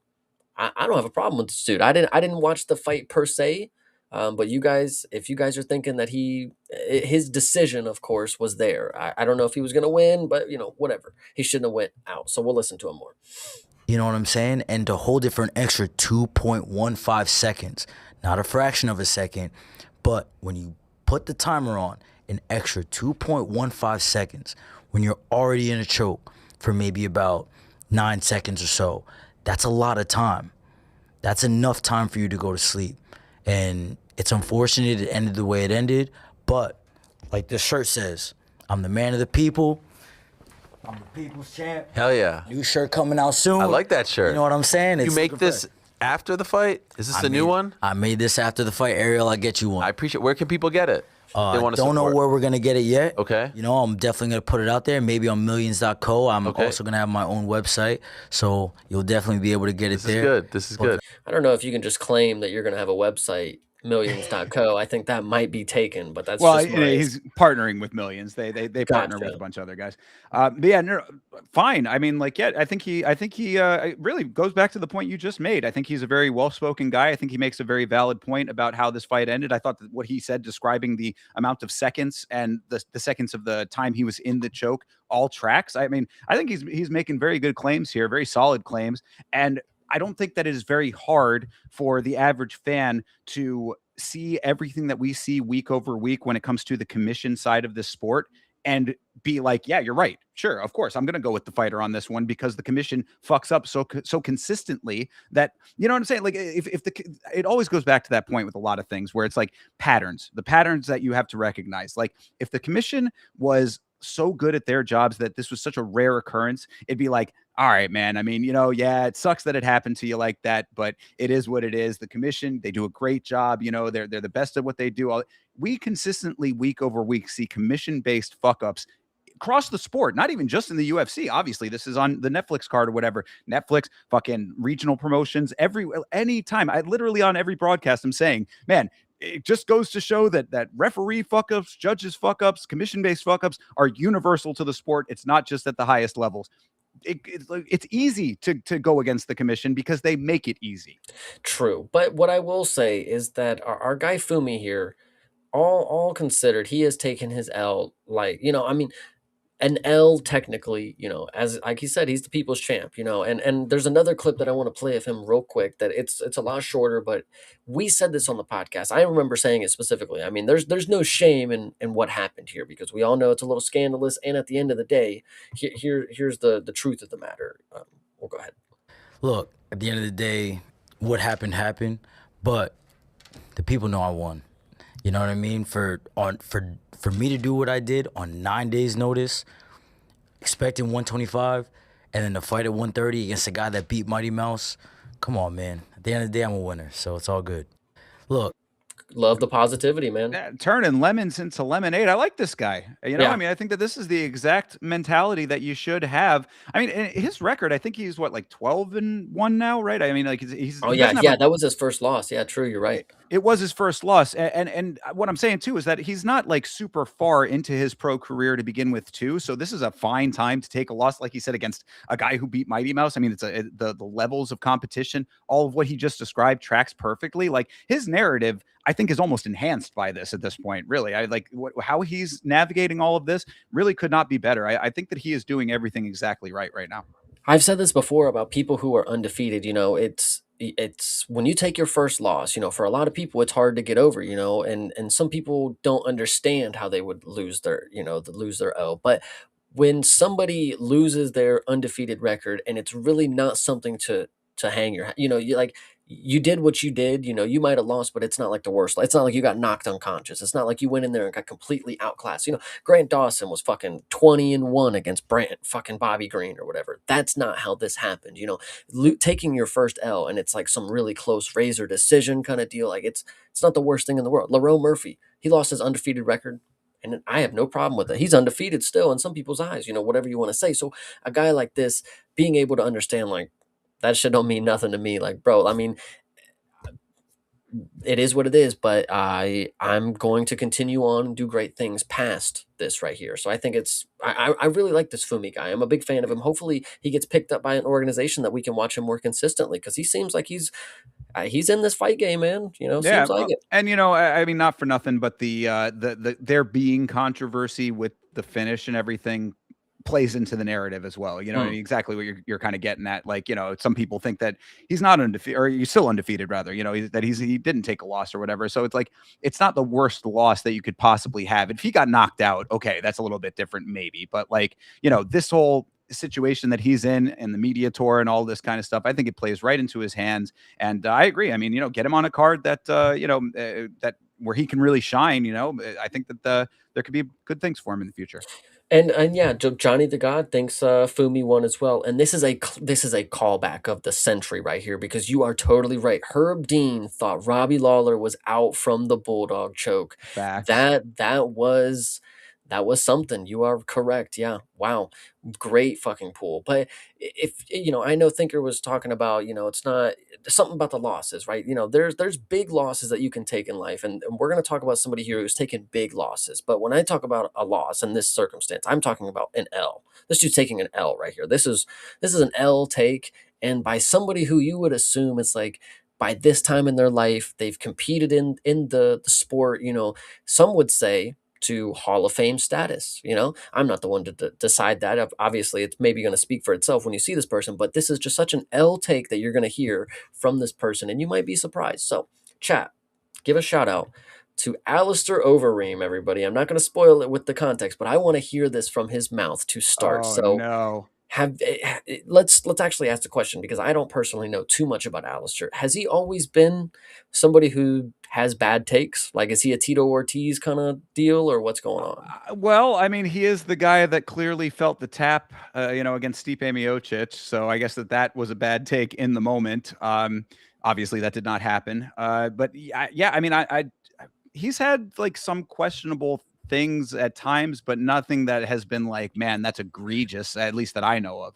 Okay, so let's hear him say it. Maybe it'll sound better, but listen, maybe it's a sensitive topic for me too, because we'll get into it. So, okay, Alistair Overeem, let's get into it. Can I ask, how do you think Alex Pereira is going to do moving up from 205 to heavyweight? That man is an enigma anyways, because he's a kickboxer. So like, have we ever seen him on the ground? Yeah, a little bit on his back, but like, is he even training on the ground? So he's a little bit an X factor. Looking at him from the beginning, I wouldn't give him any wins, but apparently he's winning. Like from the beginning, his entry into of course, the UFC. He's not turning ground. Like, what ground skills does the man have? Doesn't have any ground skills. And now, of course, he's trained a little bit ground, but Like, in my opinion, you need years of wrestling to kind of be able to deal with wrestlers from UFC. And he's just going in there, 6 months camp. Okay, we had the feud with Adesanya. Yeah, but not really tested on the ground, I think.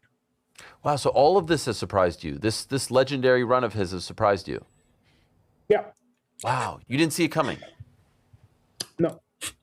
And so, do you think he pulls it off against Gunn? Again, I would think absolutely not, but maybe he would. I don't know. He continues to surprise. Okay, so what would you like to say about this? And I said it was a sensitive topic because for me, Alex Pereira is one of the greatest of all time. Like I have compared this dude to Anderson Silva. The way he has made fighters look completely, they don't have skills when he steps in the cage against them, is what it seems. They all just get caught by the left hook, and they all know it's coming. That's the craziest part. And then for fucking Alistair Overeem to come in here. So are you surprised that he was winning? Yep. And you don't think he's gonna win anymore? Nope. It's like, oh my goodness, brother. What the? This is one of the. This is a dude who has done things that you have not accomplished, and you are just so confident that he's just. Nah, I just got it wrong. Yeah, I mean, to have the flippancy of it that Alistair has here is rather wild. I certainly admit. I will slightly, and I'm only saying very slightly, play devil's advocate here to say that if you go back to the Jan Blachowicz fight, I think that was a lot closer than people remember it being. I think that there might even have been a case for Jan to win that fight. I believe it was a split decision, if I'm not wrong. Yes. So, I'm just saying that like there may have at times been a little bit of validity to he hasn't been tested on the ground. If he never has to go to the ground, then it's not like, you know what I mean? Like if a tree falls in the forest kind of thing, like you have to be the one to take him to the ground. See, and I see Johnny bringing up Ankalaev. Ankalaev didn't actually really try to test him in that way. I mean, like, we thought that's really, I think, what a lot of people thought when the Ankalaev won is that, he's going to be having to contend with all of this high level wrestling. And that was my big point coming into that fight is that Ankalaev is not even the wrestler that people make him out to be if you really break down his record. But like, so he didn't end up doing that. So we still have not seen it. Like, yes, if he goes up against a pure jiu-jitsu guy, we're going to have to see if that black belt is valid or not. But like, you can call it selective matchmaking if you want to, but when he's beating everybody in the division, you don't really get to make that claim anymore. You know what I mean? Like he's like, tell me the guy who is going to be the dude to take him down and actually test him on the ground and like really do it though. I just listen, this is just absolutely hilarious because I have never this dude generational hater is what it's got to be. This dude said he looked at every one of Alex Pereira's fights. I didn't think he was going to win any of them. It's like, bro, you got to be the worst fight predictor of all time. You telling me on his debut against a dude that is just Joe Schmo, you didn't think the Glory Kickboxer had a chance. No, it's just he has no ground game against strikers. Again, you want to talk about the grappling, and you're talking about his come up, and you didn't think he was going to win. It's like, okay, he didn't face grapplers, though. I get what you're saying. Like, okay, he doesn't work on the ground game. He does 6 months. Okay, sure. This is what you want to go with. This is what you want to believe. That's fine.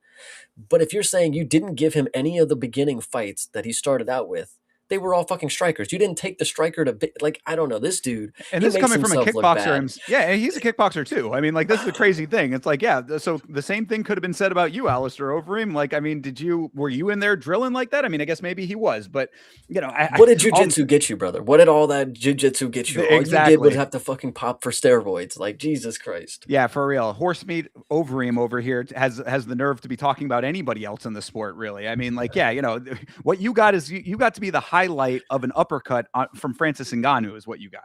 My thing too is like, why is he even on the Ariel show on just a random Monday in May? Like, who needed to hear Alistair Overeem's opinion on Alex Pereira? Like, seriously, I'm questioning it. I mean, Ariel just digging for people to have on the show, taking opinions from everybody, Listen, it's really just, you can't give this dude any advice, brother. Like, I know, again, some would say Hall of Famer. I don't know where exactly he stands with it, Pride era, when you come into the merger, whatever you want to say.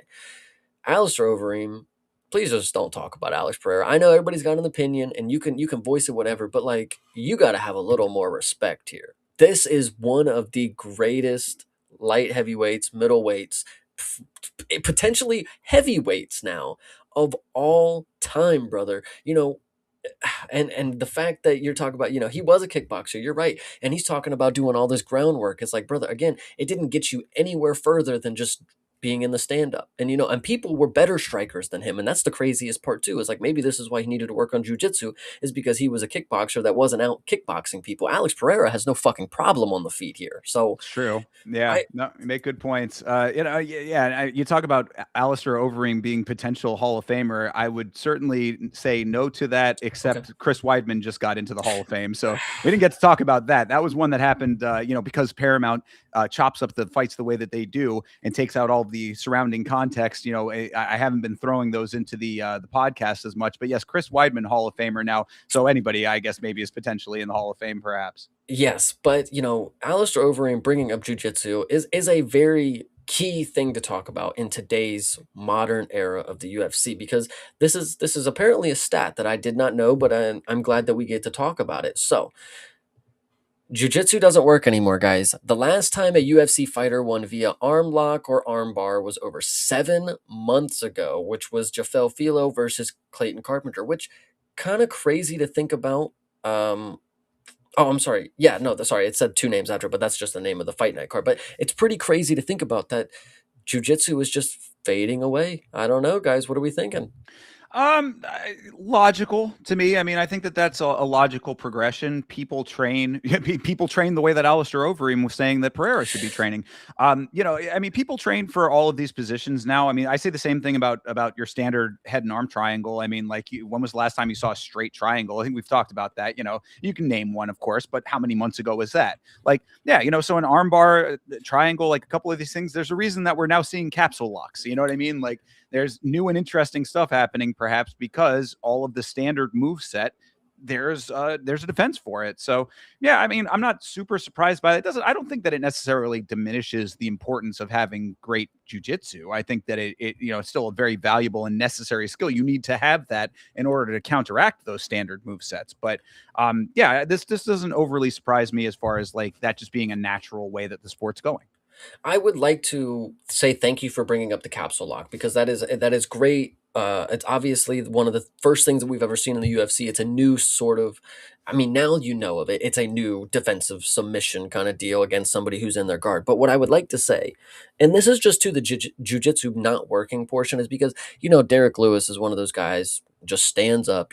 We've seen plenty of people who just have those moments where they just stop engaging with jiu-jitsu, and it does happen to work, and they're just able to get up out of it.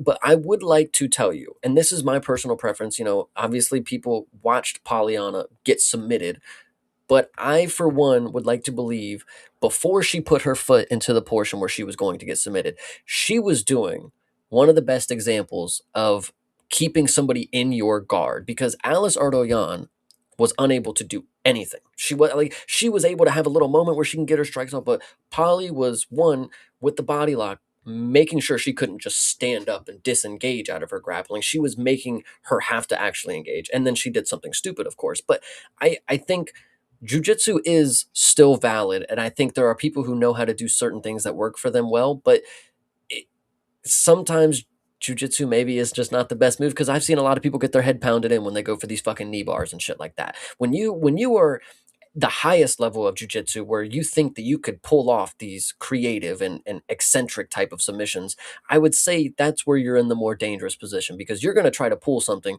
that nobody pulls for a reason. And then you're just going to get fucked over, Yeah, it's mixed martial arts for a reason. I mean, like, you have to have it in the tool bag, but if you think that you're going to be able to rely on that and then pull some flashy shit, it's the same thing about what's his name, a dude who just fought Duho Choi, Daniel Santos, when he's going for all these spinning wheel kicks at range. It's like, yeah, dude, okay, you can do some flashy shit, and that's cool. If it does land, then that's amazing. It could be your highlight there, but what are you risking and what are you sacrificing by doing it?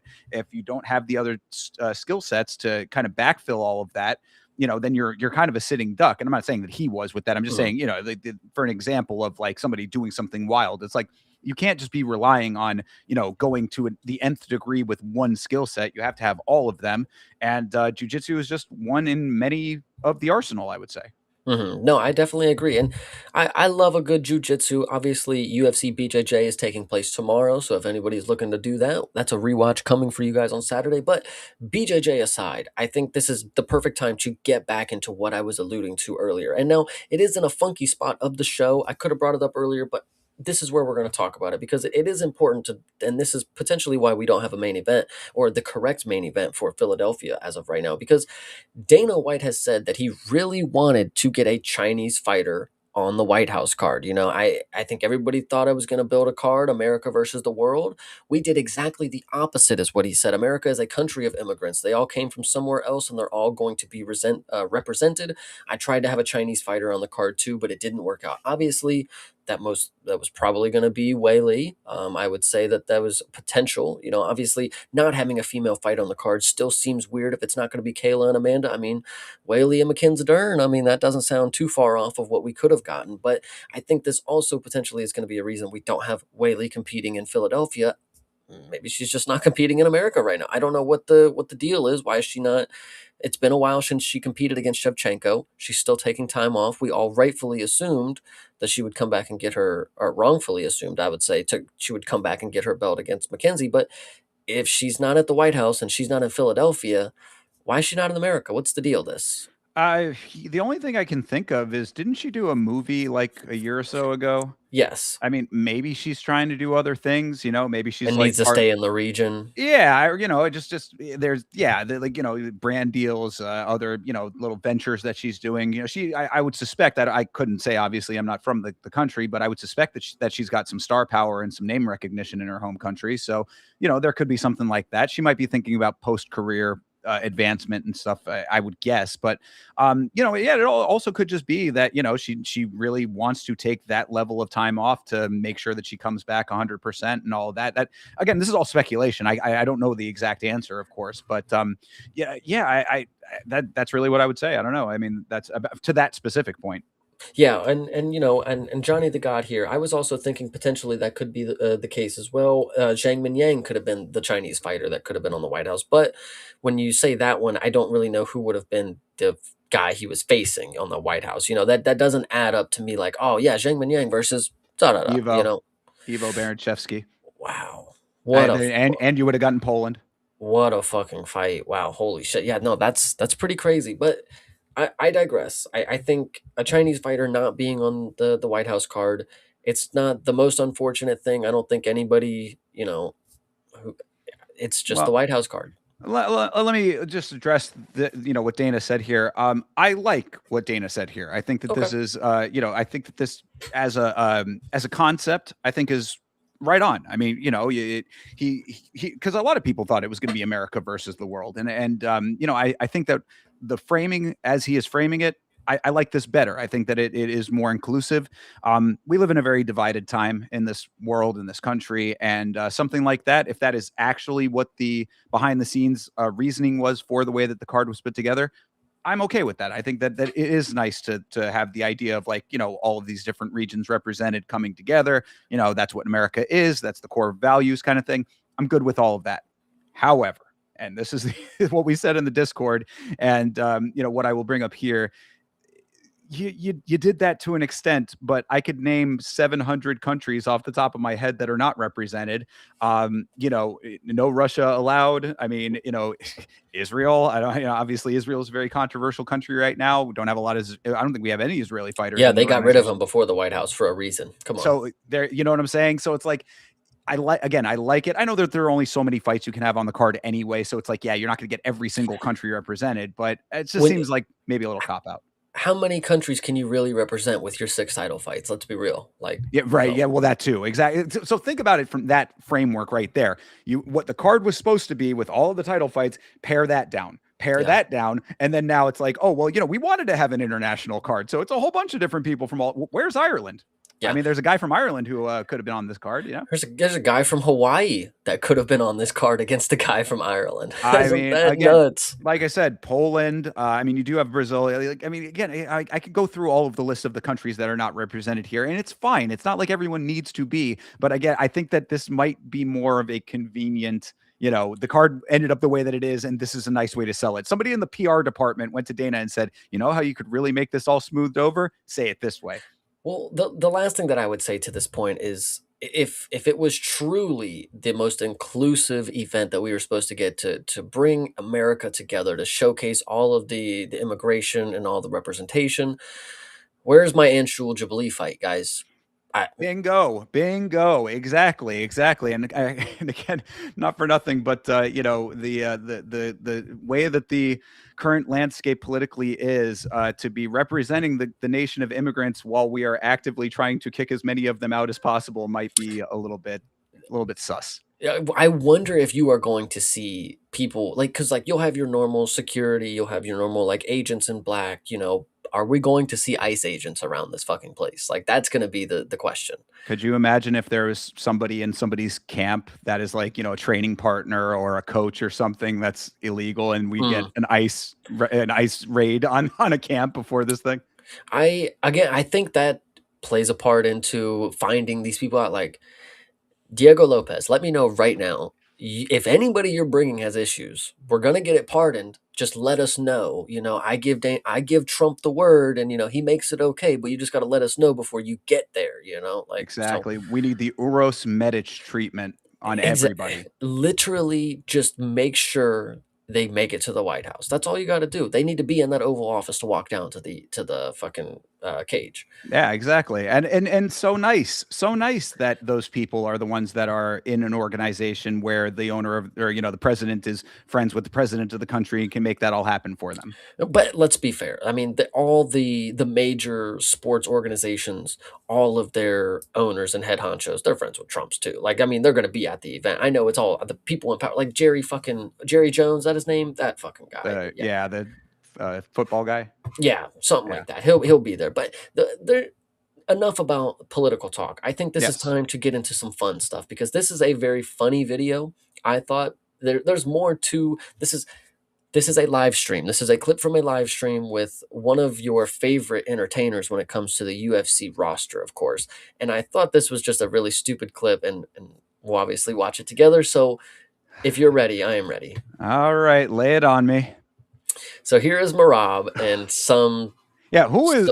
I saw an image of this, but I did not see this clip. And do we know who this large lady is? I don't know who she is. She is Amazonian. It does seem she is very. I mean, Merab's also a little goblin, so whatever you want to say. But she is pretty funny from the little clips that I've seen. I saw this one, but I just want you to watch it because it's Merab's just doing Merab. You know, when he's not the champ, even when he's the champ. But either way.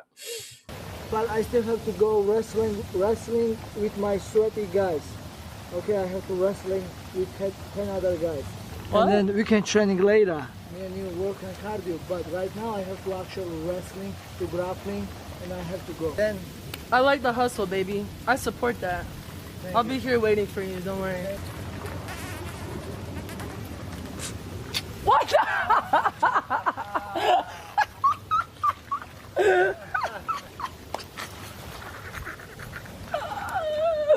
Yo, he's so cool. Ah.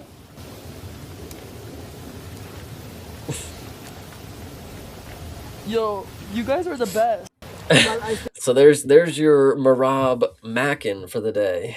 Okay. I mean, why was she surprised that he kissed her? I mean, she was asking for it. I mean, I have no idea, man. But she, you know, funny stuff. I would say does seem like a fun stream. To be fair, it's Merab's there. I don't know what to tell you guys. He's always doing something crazy, so I'm not surprised about any of this. But it is just a funny little video. Like I have said, I have you know, got a couple of people who have told me some, you know, kind of inside information, and apparently Merab is out there slanging D all over the place. So I don't get it necessarily. I mean, he you know, does seem a little hobbitish to me, but for some reason he's got the, you know, he's got the juice. It's always one of those things that is surprising to me, who has the juice and who doesn't when it comes to getting the ladies. And I can't understand it, but it doesn't matter if I understand it or not. So shout out to Merab. Apparently she's a singer, says Jeremy. I don't know if that's true or not, but I guess that's the information that he's got. So we'll go with that. Her voice is. I was going to say her accent for a singer. I mean,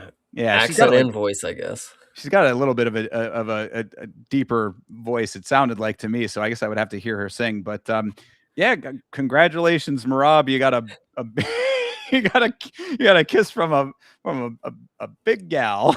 She's not. I'm not saying she's not big that way. She no, I seems like get you. she's large. She's just Amazonian, like you said. She's Rubenesque maybe a little bit. I don't know. But 100%, this was really just the segue because when it comes to Georgians, we obviously have two of the better ones in the UFC right now.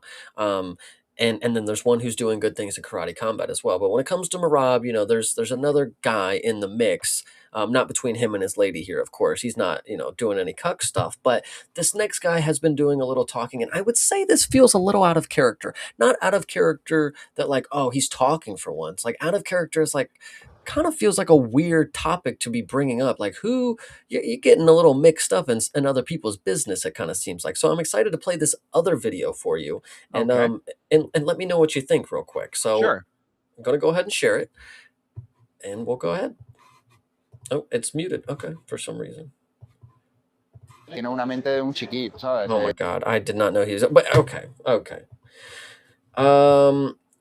In the clip, he says that Armin is not rich, nor is his father. I know a lot of rich people. None of them are like that. He's playing a game of buying a car, sending it to Russia, resell it. So, if you would like, we can watch the subtitle version of it. But that is mainly what I would like to say is like, come on, Ilya, what are you doing here? You're telling Hokit that he's crossing the line, talking about Shama mom, but now we're talking about Armin's parents and like what they do to get their money. It potentially could be whatever you want to say, even if it is true, it could be something that they don't maybe want people to know, kind of deal. I don't know. I mean, again, pocket watching. I don't know about all that. It kind of odd to me that you'd have like one rich guy like trying to out rich the other rich guy, or like saying he's not actually rich or whatever. Like what it's an odd game that you're playing in general with all of that. Look, I think that for me, it's like it's not about like I never care about any of that part of everything. Like if you had money coming in, as long as you are a cool person, then you're good by me. You know what I mean? Like I didn't know that Gina had money. Apparently, I just found that out on the MVP card that Gina Carano came from money. Seems like a nice enough person. I have no problem with that. It's how you act and how you conduct yourself that matters to me. And both of them to an extent, but Armin much more never conducts himself properly. I think, Chad, I have to check Thinker real quick because I think because you said if you have money and you come from money, all well if you're a cool person. I have personally said Armin seems like the type of dude that I understand his humor. Let me say it that way. So I personally don't. But when it comes for people they come from money, they often and more or less going to get the brat kind of title, like the entitled title kind of deal. So right. So you defy that is what I'm saying. But and also, I think that you are misinterpreting Armin, which a lot of people seem to do. You like there was I've said this before. There was a girl that I knew back in high school who said, I'm not funny. I'm just mean, and everybody thinks that I'm being funny. Armin. Yeah, I don't disagree with you. I do not disagree with you. But I think, and especially if you're somebody who lacks a personality or whatever, you're going to. It's hard to defy that title or the stereotype when you don't get the opportunity, of course. So, Armin having the opportunity, it's making it worse in your opinion. But when you say like, oh, if he was cool and had the money, that's fine. But it's like in some people's eyes, it's like, oh, Armin's just a chill dude. He might be mean, but I mean, whatever. He can do whatever the fuck he wants. Well, that's what I'm saying. I don't understand. Like, again, I class this as a level 5 charm spell. I have no idea how everybody has this perception of him. He is the guy who jumped into the crowd to assault a fan. He is a guy who got kicked out of the MVP event for almost trying to assault a fighter. He's the guy that took Uriah Faber and launched him off of the platform at RAF. This is not a cool guy. You're not incorrect with all of these things, but the point that I would make is that Marab also climbed into the crowd and like gave a dude a noogie or whatever you want to say. Like you only say it's just because he was broke growing up, or like is that why it was cool for him to do it? And like we still love Marab. Like people are people, unfortunately. Being unapologetically yourself is, I think, something that people resonate with. If Armin's an asshole, listen, I would like him to just be himself instead of trying to be someone else, I guess. He doesn't have to be, you Yeah, know, no, I and mean, and that's look, that's fine. I mean, like I think that with Marab, like Marab has shown enough of the other side of his personality that it balances out. You know, I do not think it's right that he did what he did with that. You're completely correct to bring that up. Armin only shows one side, and Mhm. it's a prick. So it's like, no, look, if you and you're making a fine point as well about people being authentically themselves. I think that does resonate with people, and that's Mhm. perfectly fine too. I don't like that he is an asshole, and I'm not going to like him. Like, you know what I mean? Like, and it's fine that he is like Right. that's what he is, but it's not going to be for me. But I don't understand people saying, "Oh, he's actually a cool guy." No, just acknowledge that he's an asshole. If you like an asshole, that's your business, you know? Yeah, for sure. I don't like personally, I think, you know, when you look at someone like John Jones, we all know this dude's evil, but he plays the part that he's not, and like you can see it in his eyes, like, oh, he even doesn't even fucking believe, you know. For But sure. like Armin, on the other hand, I think again, unapologetically yourself, just be who you want to be. You know, if you want to be the Nina drama fucking cuck video guy, I mean, people want personality. I mean, he's given it, I guess. You know, a lot of people, for up until last year, you could give the argument that Armin is boring, and who is he? He's just the rich entitled kid. He That's, you know, still is, though. This is another thing that I don't understand. You say he's giving personality now. I watched the interview with Matan. He sucks. Like mm, he does not have any. Oh man, no, you know, blah blah blah. Like, you know what I mean? Like that fucking roll in the eyes. You know, again, like a spoiled rich kid, a dude who doesn't want to be there, a kid who's got better places to be at all times. I'm like, I don't see what people see in this guy. It's very like it's one of those things that's like an odd disconnect for me. I definitely agree with a lot of things to say. I think Chad are bringing up great points. Johnny the God will go first. This is a weird thing to have beef, and Armin and Ilya trying to pocket watch is very corny here, but I understand that Ilya finds Armin a dickhead, excuse me, or being spoiled kid. And Hydra, of course, with the point of Marab. Marab is an active fighter and did a noogie once. I mean, does it make it better that it was only once? Again, he didn't go out there and beat the shit out of him, but like, bro, he literally ran away from security's grasp, climbed into the crowd. If he wanted to murder that dude, he could have. Like, just because the But dude was, well, does that not show restraint that he did not? he got into the crowd, brother. He climbed Yeah, a and then good, he to show that, hey, you know, you're talking shit. I could hurt you right now. I'm gonna noogie you instead, and we're gonna leave it at that. and I agree. Like, best case scenario, that worked out for him, I guess. But like, I'm just saying, apples and oranges here. It's not necessarily the same because, of course, the other portion of Hydra's comment here is Armin assaulted multiple people. Armin assaulted multiple people multiple times. You know, so and is inactive. So whatever. I don't know. It's just I understand and I totally get, but like I think also at the end of the day, if if Armin was broke and acted this way, nobody would care. But if now that he has money and he came from, it's like, well, he's just some rich spoiled brat. Like, you know, like I don't know if those necessarily. If he had no money, if he was broke growing up and acted this way, I would still hate him just as much. But would you? Well, okay, I hear you. I got you. But either way, speaking of unapologetically yourself, you know, this next thing is certainly an interesting one. You know, we talk about how this is the show for the comedy, the tragedy, and all the other things in between. Yes. And this is somebody who probably needs to be apologetically someone else, maybe, if that's how you would say the opposite of that. Sure. So, getting into the PFL news, this guy named Logan Storley has been arrested and charged with sexual battery after an incident outside of a strip club in Key West, Florida. So, Thinker, this happened on your local broadcast. What did you have to say? And did you hear any of the local news on it? You know, I did not hear any of the local news. This happened in Key West, so this is a little bit farther south than me. But yeah, this is a tremendously disturbing story, actually. Yeah, Logan Storley. I mean, this was a decent name in the PFL, about Bellator more specifically, but you know, staying in PFL after the merger. I mean, this is a guy who, you know, the fight with MVP kind of skyrocketed him a little bit. You know, became a little bit more of a known name in that organization. And the details of this are very disturbing. I mean, he legitimately, essentially, what it sounded like to me was kind of like stalking a woman in a, you know, in a club. You know, Key West is very liberal with their It's like with kind of the way people can conduct themselves. Clothing is optional in a lot of places there. That was my question. Yeah. Yes, yeah, it's kind of a more hedonistic, kind of a bacchanalian sort of place. It's known for that. I mean, that's kind of, they have the Fantasy Fest down there. That's a big like gay thing that goes on every year or whatever. Like, it's a place that is allows for people to kind of be a little bit more open. This is a major abuse of that, and really what kind of casts a shadow over something like an area like that, where you expect people to respect it and to conduct themselves a little bit more like a human being. I mean, he essentially, from what I gathered from this story, he was in this club. I guess this was a dancer in the club. He basically stalked her around the club and then somehow drew her out of the club and then sexually assaulted her in an alleyway.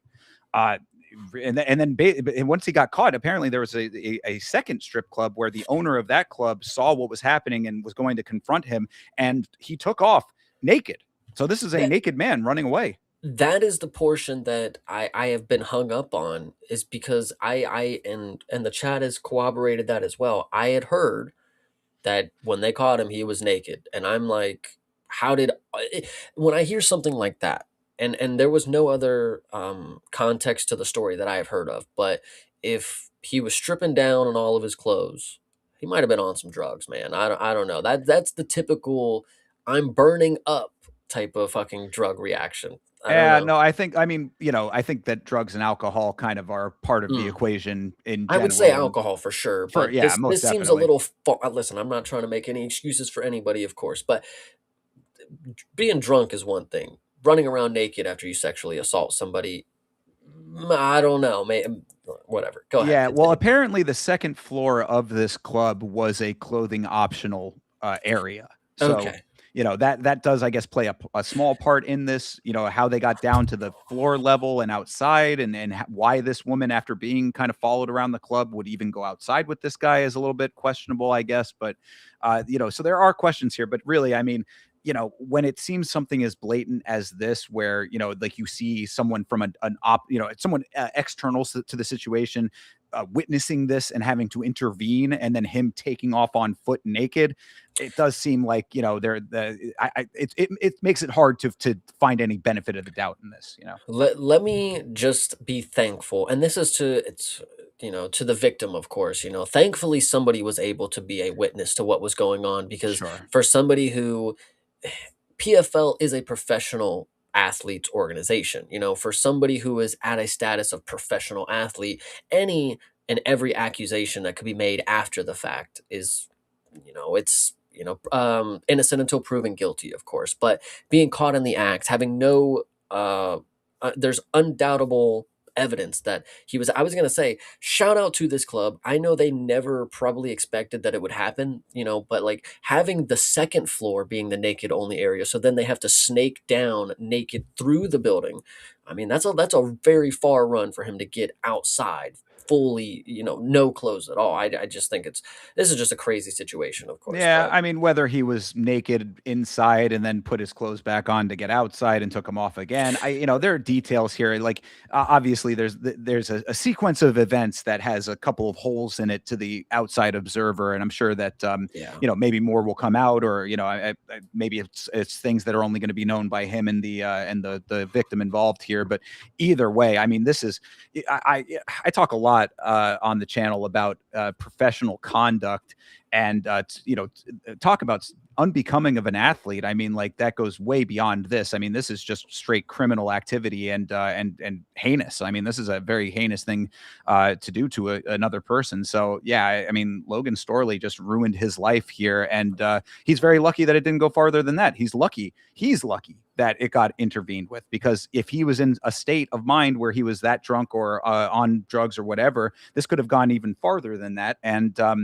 potentially could have been even worse. So I mean, I think that he needs to get himself as much help as he possibly can, and then hope that he's got a backup plan, because the organization has parted ways with him, so he's definitely not fighting for PFL again. I highly doubt something like this will allow for him to fight anywhere else. Well, he was released by the promotion before the arrest and before this whole incident. So thankfully they cut ties with him before any of this happened. Because, I mean, not like it would have looked bad on the PFL or anything, because, he's his own person, but this this is just a crazy, this is a speed run to legit ruin your life. Like that was, and to all the people out there, these are the types of things that can happen when you take unsolicited things on the street. You know, if you're in Florida just having a good time doing drugs and alcohol, you think it's just one party night.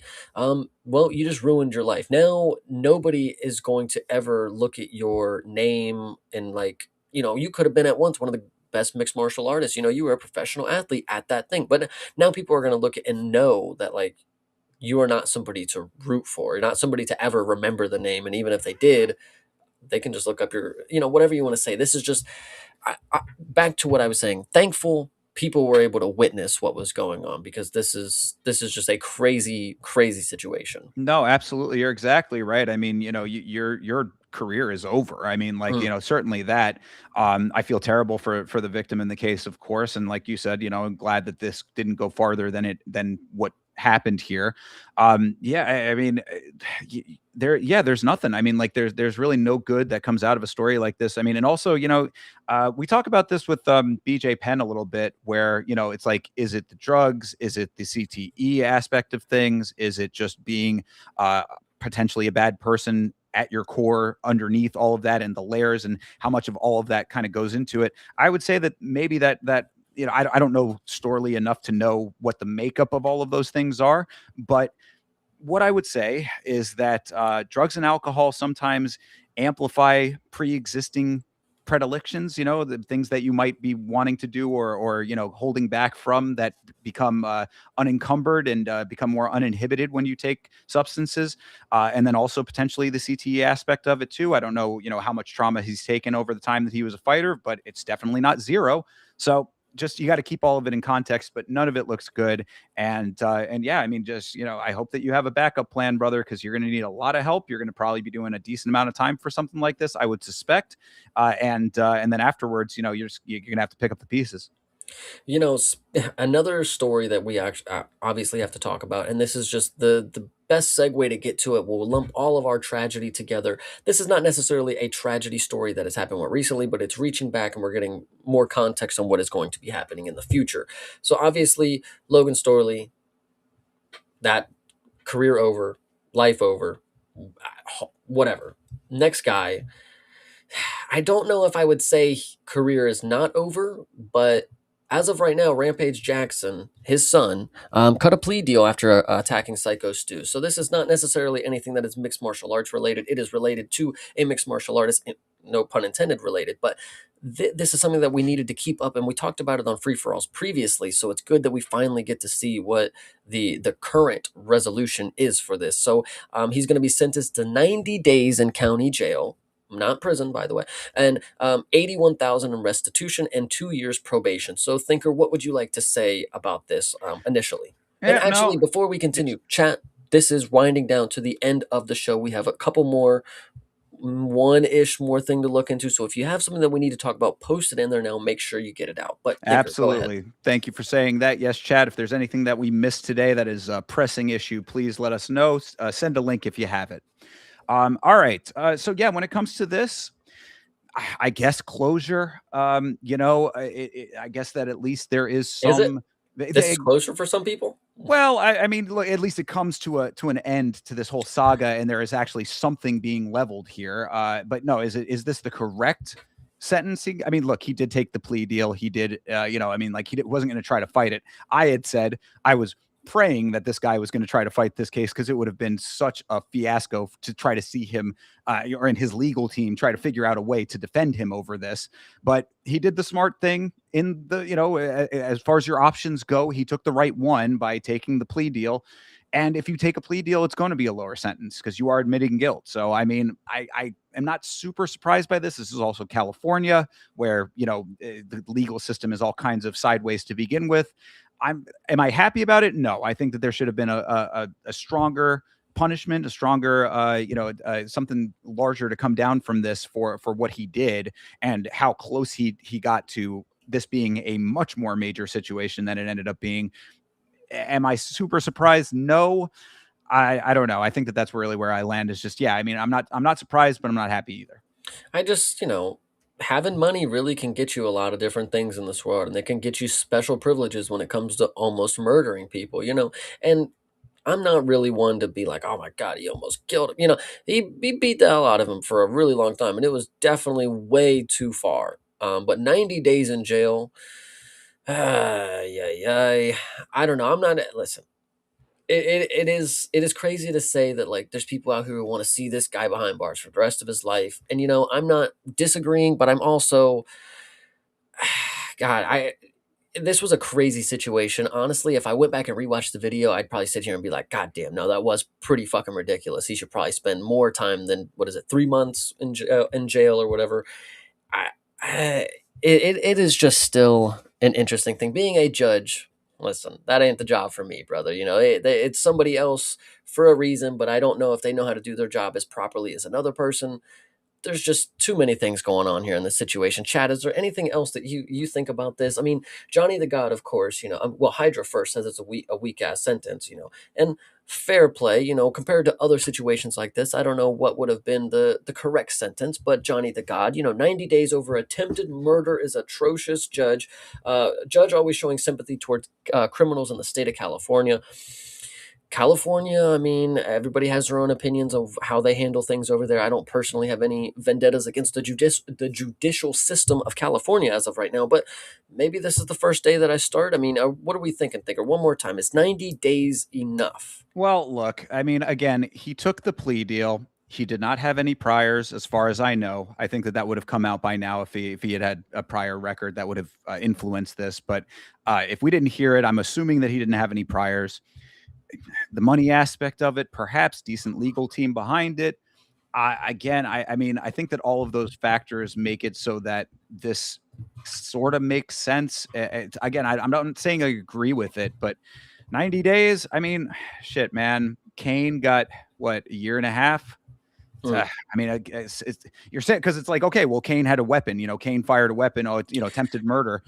I mean, is this not attempted murder too, to an extent? Isn't that the sad part of reality of where we're at in life? Is like you have Cain Velasquez. This is a great example to bring up. You have Cain Velasquez, who everybody knows was morally doing what he thought was the right thing, and a lot of people would agree with what he said. Now, me and you personally agree he did it in the wrong way. There was other ways that, you know, whatever, but he gets more of a sentence than the person who is admitting that, yes, I was doing the wrong thing and I was trying to absolutely murder this guy. You know, like, and also the thing too, and I think what is a big distinguishing factor with this case specifically is the fact that we saw the crime in 4K. I mean, like, you know, that you can't take that again. This is why this case was always so very interesting to me, because you cannot extract the fact that the crime itself happened before the eyes of thousands of people on the live stream and then amplified by the millions that saw the footage after the fact. I mean, this was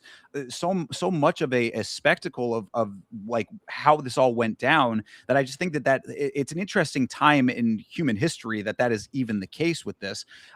But does that make it any more wrong than if it had happened behind the scenes? You know what I mean? Like, I don't know if that really should factor in.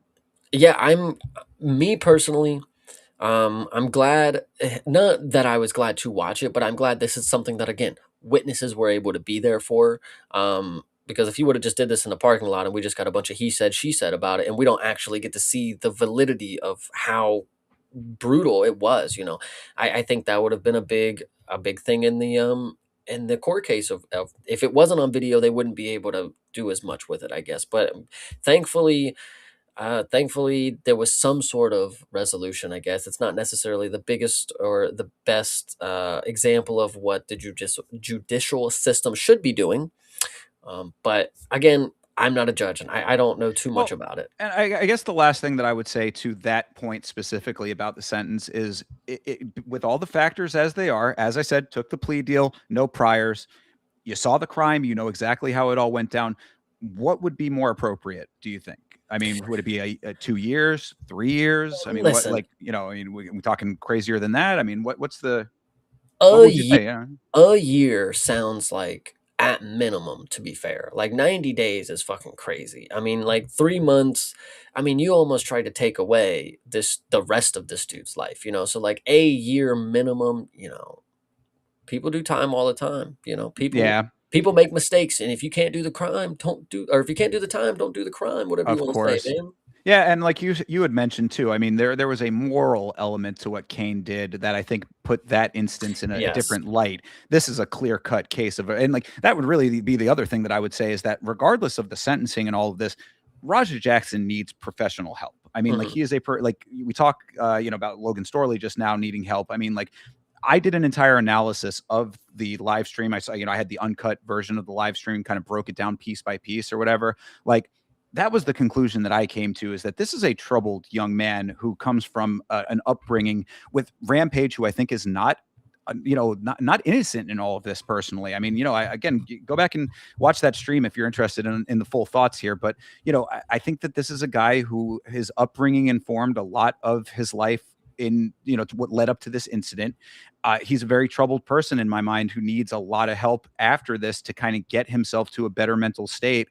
I don't know if 90 days is going to be the thing that does that, or if jail time is the thing that does it, or if jail time plus other, you know what I'm saying? Like, I'm not here to say like what the makeup of all of that looks like. All I'm saying is that, based on what he did, I do think that a stronger sentence would have been appropriate. And that I just really hope that after all of this, that he can get himself well adjusted to society, because, again, bringing it back to Kane is not a repeat offender. You know what I'm saying? Cain Velasquez is not going out there and doing what he did again.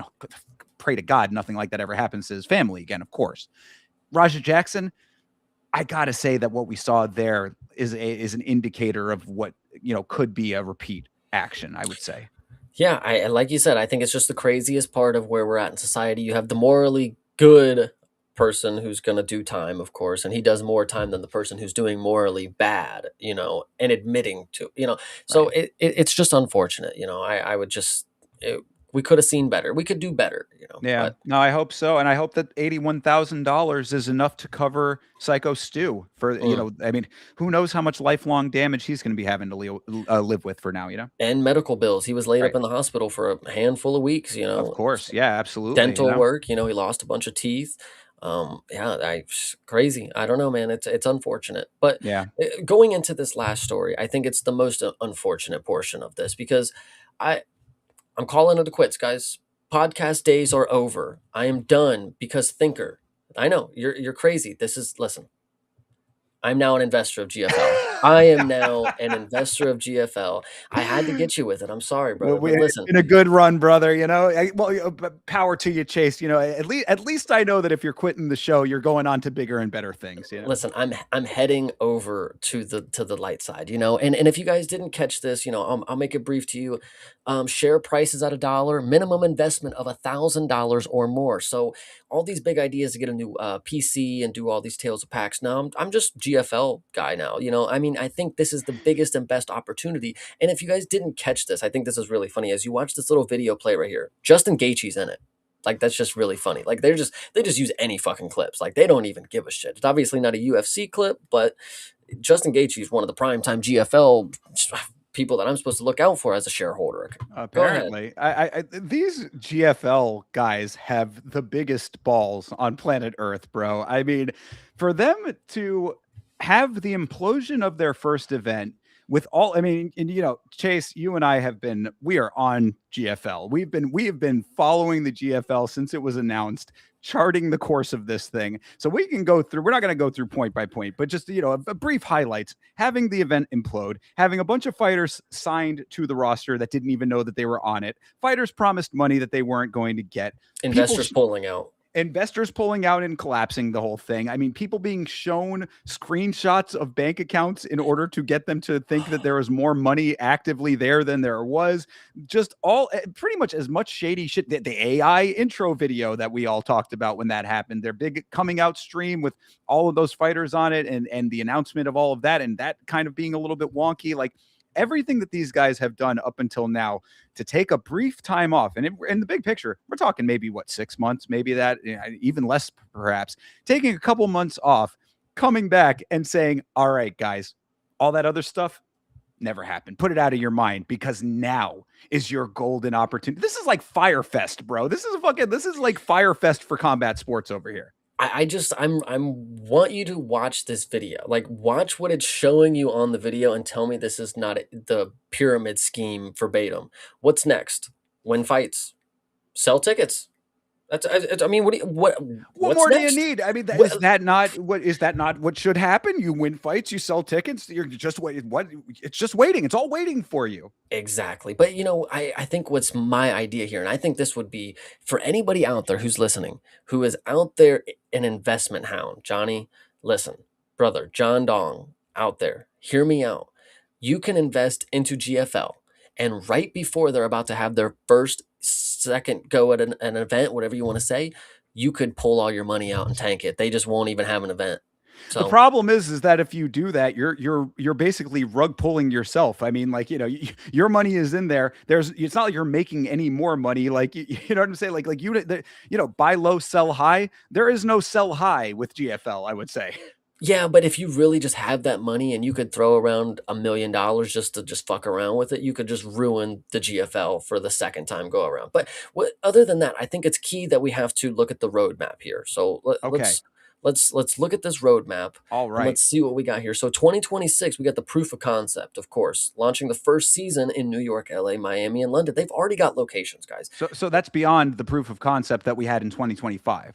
Correct. Yes, because now we're down to 4 teams. If you didn't notice, I did notice that. True. Yeah, we had 6 before, right? I think we had 6 or 5, but one of them was in the UAE, I believe. I think Abu Dhabi or something had a team. Like, I don't know where we lost here, but down to 5 teams. 2028 is where now we're going to get 6 teams expanded. We're going to bring on 2 additional cities, by 2028, 2 years in, however many events that's going to be. And then beyond, scaling media rights, sponsorships, merchandise. I mean, it's that easy. Is it proof of concept, expand, make money? I mean, there you go. What else do you need to know, Thinker? Let me know. When Dana White says anybody can start their own league and do it, this is what he is talking about right here. It's just that easy, guys. You put together a graphic on screen, you put a bunch of words on it, and then you have a league. It's that you don't have to even have events. We know this because they didn't. 100%. And I just do want to flip through more here. I mean, please. Let's look at the traction, of course. Let's look at the traction. So whatever that means to them, of course, because I'm reading this now and I don't think traction is going to mean what I thought it was going to mean. You use that word. I don't think it means what you think it means. Teaming up with elite fighters, coaches, and media partners, GFL is building the infrastructure required to launch. That's the key thing. They have to build the infrastructure to launch because they did not do that the first time, is what it seems. Failure to launch first go around. Completely different now. We got a public company platform, publicly traded. All right, from the beginning, even though it's not necessarily publicly traded yet, you have to be a specific investor. Anyway, continue. And what's your question? Well, just question. Sorry, one question. They say it's publicly traded. Do we know where this is being traded? I would assume this is not on the NASDAQ. I'm not too sure, honestly, with you, but no one is. Of course, you don't have to have the answer to that, Chase, because no one has the answer to that. True, but But the answer that we do have is that there's an athlete's performance and wellness council, world-class athletes and industry leaders actively shaping league standards and fighter development. Well, we knew this because they had come out with that. That was the first. If you recall, again, we are so keyed into this. If you recall, their first big foray back into the public eye, the public sphere after the collapse of the first event was that the Athlete Performance and Wellness Council. They came back out of nowhere saying, "Hey guys, we've got Dr. So-and-so over here now." And everybody's like, I thought you fucking died. What do you? Yeah. It's like Jesus came out from inside of the cave and was like, hey, by the way, I got this over here too. And like, what are you doing here? Facts. But if we had questions about how they're marketing this business, it's just win, make money, grow. It's easy. It's that easy. But if you thought you had questions, I don't, because they have strategic business advisors, of course, leadership across sports, media, and finance. That is where I'm interested to find out. You're publicly saying that these guys have plenty of experience in finance, and yet you lost 2 big investors right before you were about to have your first promotion. And that's the thing about the Wellness Council as well. You can shape the fighters and the development and the league standards all you want. You have to have a league that is performing to then adjust the standards to that league. You know what I mean? Like, you can't. there's no fixing the rule set when there's no rule set being applied. So Che, you're looking at this from completely the wrong perspective, my guy. I watch a lot of YouTube. I'm keyed in to the financer influencer space, and have you ever heard of like guys like Wes Watson or any of those kinds of dudes? Like these guys that are in that area. I mean, like, they're the people who are going to be strategically business advising an organization like this. So you are in great hands when it comes to something like this from a business standpoint. You've got guys that have mansions in Miami. Does that not sell it to you? Look at the cars that these people drive. Chase, does that not sell you on their business acumen? let me actually pull up a photo real quick. I think I have a bank account screenshot or something. And then you could, yes. Bingo. I mean, look, I'm sold. You just sold me right now. It's 1,000 shares easy. Absolutely. But either way, we have more things that they are bringing to the table in their traction. Where did this, who put this together? This is not what I thought you would have got when you talk about traction. The underpants gnomes put this together. Maybe. All right. Either way, global production and distribution. GFL has secured production and distribution partners across global markets. I would love to know who they are. I would love to know which production and distribution partnerships across global markets with additional media partnerships. So that's what's going to be key. So they're planning to have like media scrums and everything. Like we're going to have interviews and stuff. Like we have media outlets who are wanting to know what the GFL has to say. So that's interesting. Yeah, I mean, this is another, and look, guys, I'm not trying, every time I say this, like, I'm not trying to say like that I'm like some, deep insider information kind of guy that's so tapped into all of this, but I do pay attention to the business side of this sport. I am, people call me a LinkedIn warrior. You know what I mean? I'm actively following the business goings on in the combat sports world. I have not heard peep from anyone about anything like this. And I'm also keyed into the production side as well. I mean, obviously I have a background in that. So, I mean, like, I know all of this landscape. I would also love to know who they think that they are talking to for this. They're talking global distribution here. This is a different thing as well. If you told me that this was out in the middle of Nebraska, we've got the GFL starting out small in Nebraska. We've got a production facility. We've got a production. I'd say, you know what? I'm not familiar with every single person making content in Nebraska. Maybe I got a shot with that. You're telling me that there is a global capable company, a company capable of mass production and global reach that is partnering with this organization after what we know that they have already gone through. And it's just somewhere simmering beneath the surface that has not been brought out to the public in any way. I mean, I don't know if there's anything more smoke and mirrors than what we are being presented with right now. Let me tell you one thing that I know is fact. And obviously, you would rightfully assume that they are not going to have a partnership with someone like Netflix. Right. But the reason I would say that we know this to be factual is because just over the weekend, we saw Tyron Woodley at the desk of the Netflix event. And he did not mention that he is one of the global advisors for the GFL and that you guys should invest, anything like that. Like if Netflix had some sort of chummy relationship with him, like, yeah, Tyron Woodley, go out there and promote the GFL. Who cares? We're not in competition with the UFC anyway. We're not in competition with you guys, but Tyron Woodley, I mean, he's a part of it. But all I know is he's posting links. So I mean, well, that's the thing, right? They might be considered a threat to MVP. I don't know how that would work. Maybe Logan, not Logan Paul, Jake Paul is somehow involved. Maybe Logan Paul is somehow involved. I mean, all of these people, like there is this whole world, and this is why crypto has always been one of those things that I've kind of stayed a little bit away from. I'm aware of it. I have an understanding of all of that element of it, but I stay away from all the meme coins and all of that stuff. There's this whole online space where all of this bullshit, it's a bunch of fucking ones and zeros on your screen that somehow tricks people into believing that there's actually something there, that there's actually a product at the end of the day. And it's just, I don't know how many Hawk Tua coins need to happen before people start realizing that it's all a bunch of horse shit. I don't get it. I definitely don't get it either at this point, but we're at a point where the GFL has founding athlete recruitment. So there's a lot of things that are just going on in this world that are just inexplicable. But the GFL is recruiting, has the recruitment of elite fighters and emerging fighters team captains and coaching staff across the all 4 launch markets. Now, obviously, we're going to expand in 2028, but if you wanted to, you could sit here and watch the names scroll of the people who we have. Do I have to is it going to move itself? There we go. So if you want to take a look, you can, but I'm more interested. We'll give it a little second. If Kat Zingano, of course, Jessica Aguilar, Tyron Woodley, of course, Mike Goldberg is still trying his very best to get this thing off the ground. Goldie out there till the very end. What a right. It hurts my heart that Goldberg is involved in this, because obviously he is such a rider. Like, he is going down with this ship just because that's the kind of guy he is. Yeah. So Benson Henderson, Marlon Moraes, and that seems to be, okay, there's still some other people, but I'm more interested in looking at the perks. I think this is the next thing. Just before you move on, though, I do want to touch on the founding athlete recruitment element. What the fuck is this NFL Trailblazer? What are we talking about here? Dr. Jen Welter? Wellness. Yeah, she was the one. She was the one that was the first one announced when they did the Health and Wellness Council. Yeah, she's their medical expert or whatever. Okay. Congratulations, you got in with a winning team.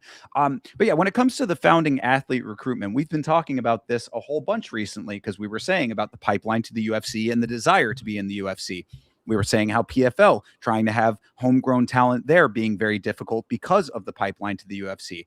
What in the world? And we also, again, in relation to MVP as well, that was why this whole conversation was coming about with the undercard of MVP. What makes you think that you, of all people, will be able to get the talent when you have all of those other organizations that I just mentioned trying to homegrow talent, trying to find the next stars of the future, having varied degrees of success with it, and the UFC having the pipeline that it has already built in? Tell me how this makes sense. I'm going to tell you is because if you did not notice, and I just noticed this as well, right here, we're about to find out the multi-platform distribution. And obviously these fighters, they want to be on these platforms. Fighting on Netflix is crazy. Getting on Paramount is crazy. But when you look at what the GFL's got, guys, Verizon, Spectrum, YouTube, DirecTV, Dish. They literally just took a bunch of logos and slapped it on this website. I cannot believe what I'm seeing right now. This payperview.com. Oh my God, the illegal stream place. What the hell? Yeah, well, different extension for that one. But I mean, look, all of what you're seeing right here. I mean, Fubo. There are. Again, these are legitimate outlets that it would make sense for them to partner with. I do not believe they have a partnership with any of these platforms. It's got all of them. They've got a partnership with every single one of them. That's the thing. Yeah. There's crazy global distribution right there. But let's also scroll down a little further, because I know we're going to get to the perks, but there's just too much information here. No, I'm loving this. I mean, I'm so glad. I'm so glad that they're coming back in such a major way. I love when they try to explain how this works, right? Here's the business model. Opportunities outside of the octagon. Ticket sales. You just sell tickets, you distribute media, and then you sponsorship. That's it. If I sell 2 tickets, and then I also have 2 people under me selling 2 tickets, and then they have 2 people under them selling 2 tickets. Yes. Brother, we're in business right now. Yes, it's the reverse funnel system. If you didn't, how many times has that just been a successful model that people replicate over and over? And this is, I love this one. When it comes to their ticket sales, they're disciplined, and they have repeatable event models.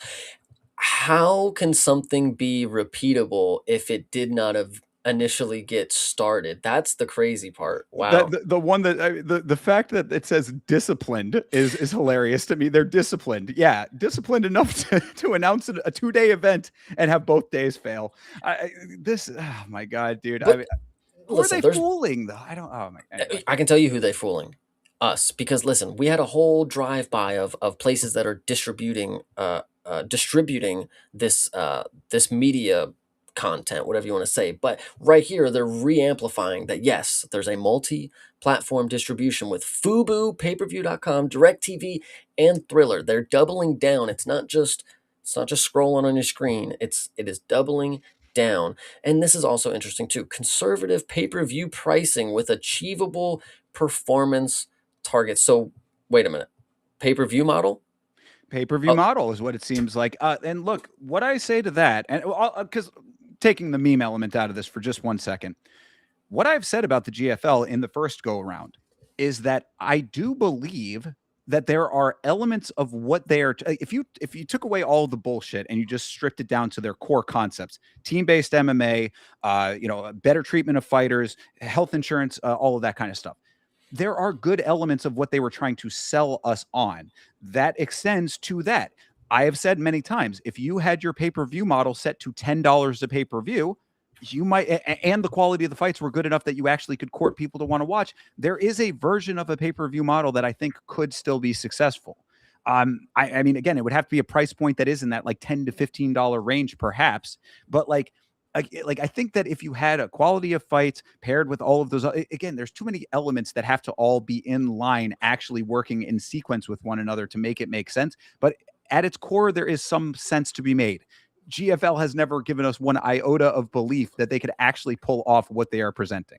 Well, I'm going to show you the belief right here. Okay. Right here. This next thing. I keep making it seem like I'm pulling out and you're just pulling me back in, Chase. I know there's just too much. Obviously, we got sponsorships. We know that you make money. You distribute the media and then you get sponsorships on that media. That's easy. But when it comes to merchandise, it is team merchandise. Now keep in mind, the teams are going to create the identity. The identity is not made for the team is going to be whatever the fuck they want it to be. And now also, when they sell their merchandise, they will have a recurring high margin revenue stream. That is absolutely wonderful. Every team is just going to have high revenue stream on their merchandise. You just sell merchandise. That's just how it is. Yeah, I love the idea that they're telling us that yes, recurring high value, repeatable revenue. Says could be it's going to happen because we say so. So yeah, I mean, I think that there's literally. there's plenty of potential there. Also got to shout out Bleeding Edge coming in with the $9.99 super chat. This is my contribution to GFL shares, brother. We will start the GFL investment fund right here. The Yama Industries, keep them coming in, and if you guys want 1,000 shares, because we got to get to 1,000. That's the number. It has to hit 1,000. So it's going to be a little bit higher than a $10 investment, perhaps, if we actually want to buy in. But if you guys for whatever reason decide that you want $1,000 to go to GFL, Yama Investments is here for you, and we will go down with the ship together. This is definitely a good model that I am excited to see how it goes for Thinker as well. But speaking of the models, the franchise model and expansion of GFL, I think this one is great. So we have a limited number of teams. Now, mind you, the limited number was 6, and then we did not have enough teams that wanted to compete. So the fact that they said we're limiting number of teams to create scarcity, mate, you need to sell them. There's people that don't want the fucking teams. They already dipped out. How are you going to make it seem like there's a demand when there's not? I don't know. Trying to say that scarcity is a plus in this is just, they really have taken a bunch of terminology. Like this is so common where people like Chase. This is a general business note for anybody out there. Okay. As I navigate business and stuff, I pick up these little tidbits. Never let someone say with great confidence absolutely asinine things to you and you believe those things. Okay. Mhm. People will try to present information to you in a confident, clear tone with this level head where they sound like everything is clicking and making sense. And they will say the most abysmally asinine things to you. This is what this appears to be to me, where it's like, these are all business words. These are all things that I've heard of scarcity before. Mhm. What does it mean in this context? Break it down. Use one more step of logical, rational thinking. This makes zero sense whatsoever. You're selling me on scarcity in a promotion that has already failed and that needs to be building itself off of a platform that actually has that universal appeal. Where is the scarcity as to how that makes sense in this context? You're making a lot of good points, but I don't know if you heard. The team merchandise has a recurring high margin revenue stream. What do you do? You just print it and it flies off the shelves. I mean, they haven't even made it yet and it's already sold. For somebody who's supposed to be investing in the product, I would like for them to be a little honest. Like, oh yeah, well, we're going to lose money here, but here's how we're going to make it up. No, every facet of the game over here just is a high margin revenue stream. But the shirts, the ticket sales go up, they fight, we win, we got sponsorships, all the money comes in. That's why we're going to be able to pay our fighters so much, is because we make all the money with everything we do. There's not one thing, even the hot dogs in the arena, we have got those down to reasonable prices. Like, I don't get where GFL thinks that it's hearing only good things is like what people want to know. Like, no, where is it actually going to make the difference that this is the business? You know, we're in the business model section right here.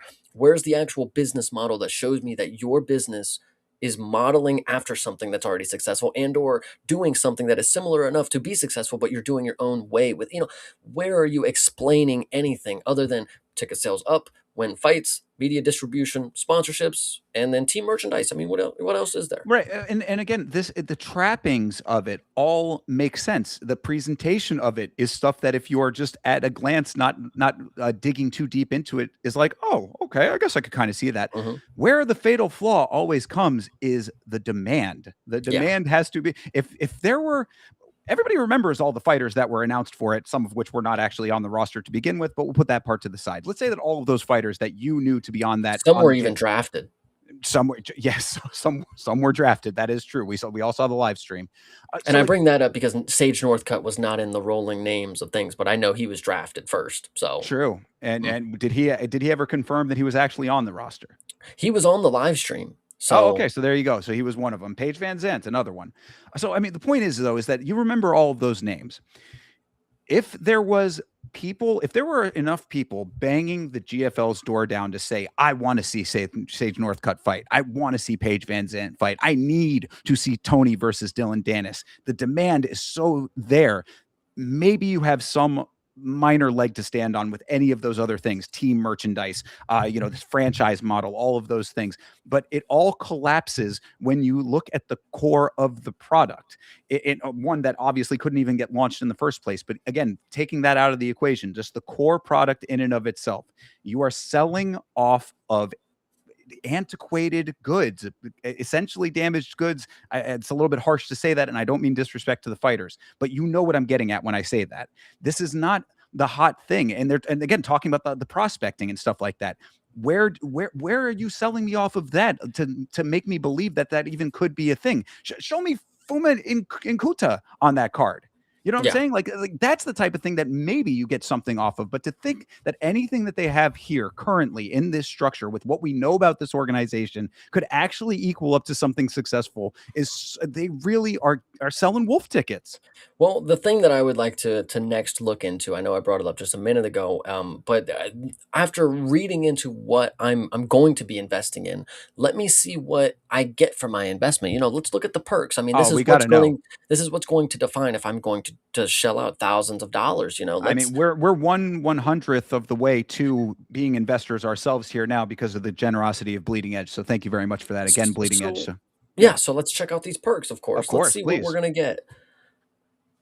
Okay. Oh, wait, hold on. Okay, so let's look at the time-based investment perks, I guess. Interesting. Okay. So within the first month, you receive 15% bonus shares. Oh, so we buy in, and then in a month we get more of these tickets. Basically, we just widgets, whatever you want to call it. So we have 1,000 to start off. We're going to have 1,150 a month later. Okay. You could also do a 10% bonus or a 5% bonus. Right. Okay. So if these are worth nothing to start off with, we're going to have 15% more of nothing. Gotcha. Sounds a little bit like a coin that I know of for another organization, but we'll get into the volume-based perks here. Okay. Okay. All right. So if you invest 1,000 plus, you can receive a 2.5% bonus share. Okay. So it's relatively the same thing. The more you buy, you get more. So the more you buy of the coin that's not worth anything, the more you get nothing in return.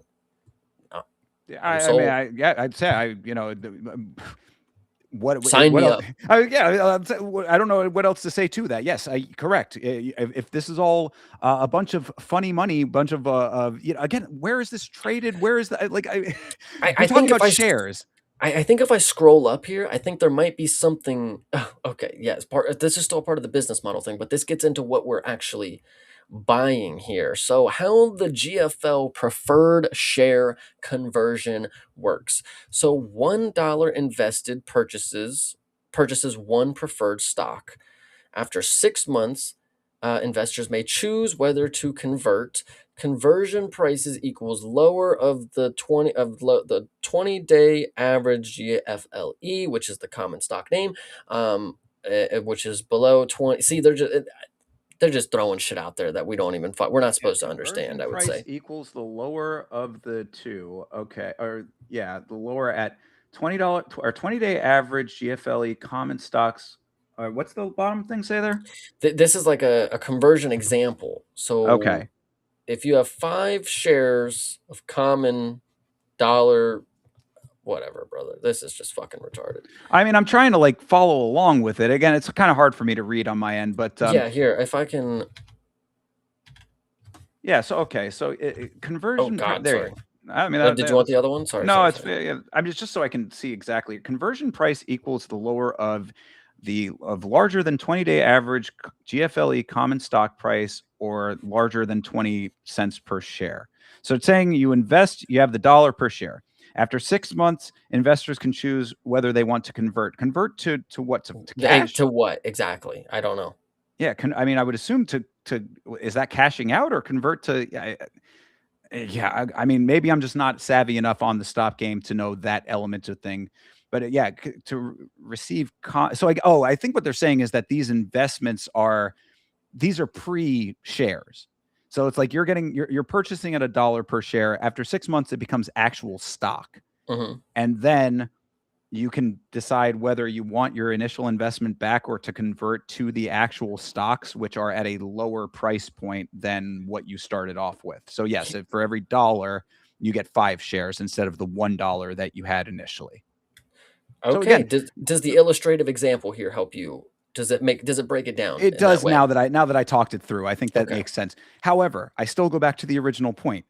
If the preferred shares are worthless, then you're multiplying those by 5 to give me more worthless. Correct. Yes. But let's actually, I know we were talking about perks. When I clicked the perk tab, this was purchasing a perk, of course, not something that you would get for making your investment. You know, you make your investment and the perk you get is to just make more of an investment. You know, like that's an interesting outlook, but let's look at the additional perks. These have got to be good. Okay. Maybe you would get a subscription to the service that they're going to be on. You know, if you spend $1,000, I mean, that's at least 1 year subscription of YouTube Premium where I could watch the event. I would hope I digress. Oh, sorry. It's just more things that you can buy. So you can invest and you'll get an official team jersey.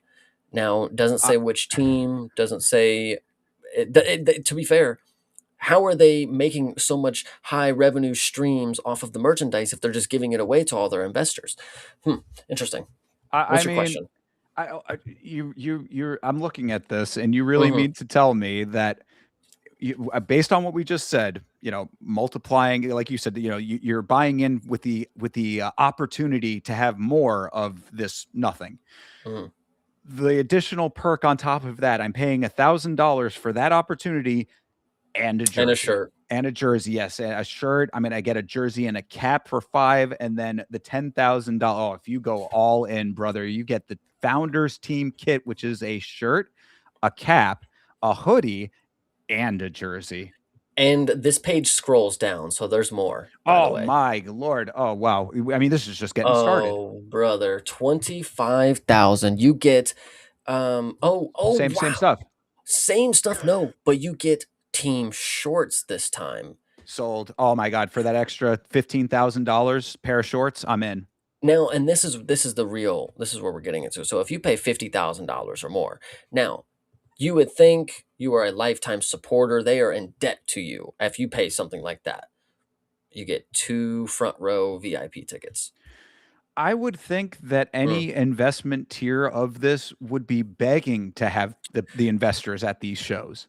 You know what I mean? Like $1,000, I should be getting a family pack for that.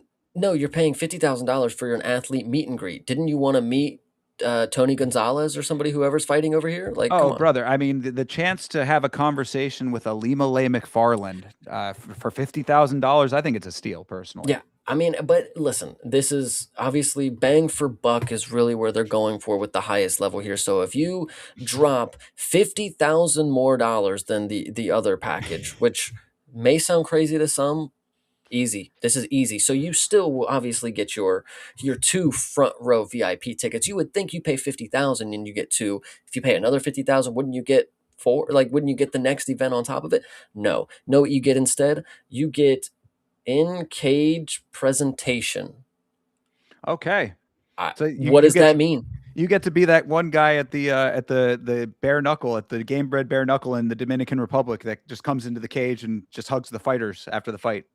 Yeah, I listen, and I love how they make sure to let you know for this other one.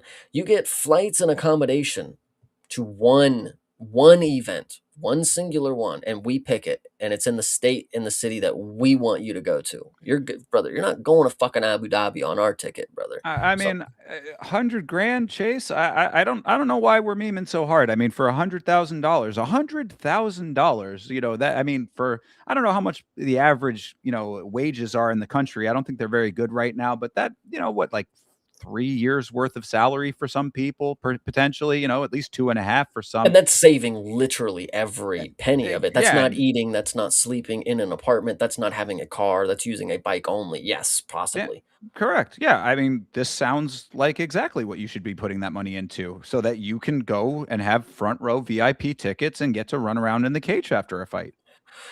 I'm sold, really. I mean, for $100,000, honestly, for $100,000 plus, you could just have your own personal donation. If you love the GFL so much and you don't really care about your jersey or your shorts or your front row tickets, make a personal investment on top of this. Your $100,000, you'll get 15% more. By the next 2 months pass, you'll have a million coins that mean nothing. I'm sorry, stock options. And yeah, it's really just that easy, Just drop 100,000 bones, call it a day. Wait for your revenue to be high margined and streaming upwards, or whatever they said earlier. If I had $100,000 and I was putting it into the GFL, I would be inside of that boardroom making decisions about how this organization was being run. 100%. How I don't understand how they think that this literally it just goes back to that same model of all of these wolf ticket salesmen out here with the crypto coins and all of the rest of this stuff. Like, you just put together a website that has a whole bunch of words on it and some vague idea of something that could potentially happen. You say it's going to the moon, and there's going to be someone to give you that money. Yeah, but here are the leaders who have done this before, which failed events. Well, and that's what I was going to say. By this, do you mean failed events, or do you mean, because when you say, oh, they've done this before, we've been here, we've been there, isn't this some sort of new business model? Isn't this a new type of thing? Why would they have been around this? If you're trying to do something so expansive to the sport, how have they been around the block? How have they done this before? I mean, we've already seen you fail, so maybe you should surround yourself with other people who have been around different blocks. I don't know, but let's take a look. Vince Hesser, Jeffrey Pollock, Darren Owen, and Scott Parker. Do we need to read any more on these guys, or have we looked into them before previously? Is there anything else? I think Hesser and Pollock are ones that may be new to this equation, perhaps. But this guy, we know of him. Owen is the guy who's front and center, and I believe that Scott Parker is the dude who I had kind of mentioned, and I can't go into too much detail about it for various reasons, but Scott Parker is someone who was familiar to me in a different venture that also was unsuccessful. And I think I had mentioned a little bit about how he was trying to present, where it was very much like what I was talking about before with the Wes Watsons of the world that were trying to, he had a very lavish office environment. He had some antique Indian motorcycle in there or whatever. Like, he was really trying to give you the appearance of opulence to sell the concept of them being, knowing what they were doing, being in charge and being reputable. And that venture failed spectacularly. Yeah, I can imagine. But I think it's time for us to get into some frequently asked questions, because I would need to know some of these. Gosh, they got a lot. There's a lot of them, yeah. So pick your favorites. So let's see, why invest in startups? And this is a good question, because it's not why would I invest in this startup? I want to hear their idea of why would you invest in any startup. So let's see how brain dead they are when it comes to why would somebody invest in a startup, because in their mind it's like, well, because you win money, you get money, you invest, it goes up. They don't probably have a real reason of why somebody would need to invest in a Kickstarter or anything like that. So Regulation CF allows investors to invest in startups and early growth companies. This is different from helping a company raise money on Kickstarter. Okay. With Regulation CF offerings, you aren't buying products or merchandise. You are buying a piece of the company and helping it grow. Again, why? So why should I invest? I mean, because you believe in the quality of what the GFL offers you as far as their product goes. This next question is awesome because for somebody who is investing upwards to $100,000, I would also have the frequent question: how much can I invest? Yeah, really. I mean, I got infinite money. I want to give all of it to the GFL. Can I do that? Will you take all of my money if I want to give it to you? And you thought the perks really were good, but I unfortunately am here to tell you that if you are investing greater than 124,000, then your investment limit is still the 10%. Unfortunately, at 100,000, the perks are done.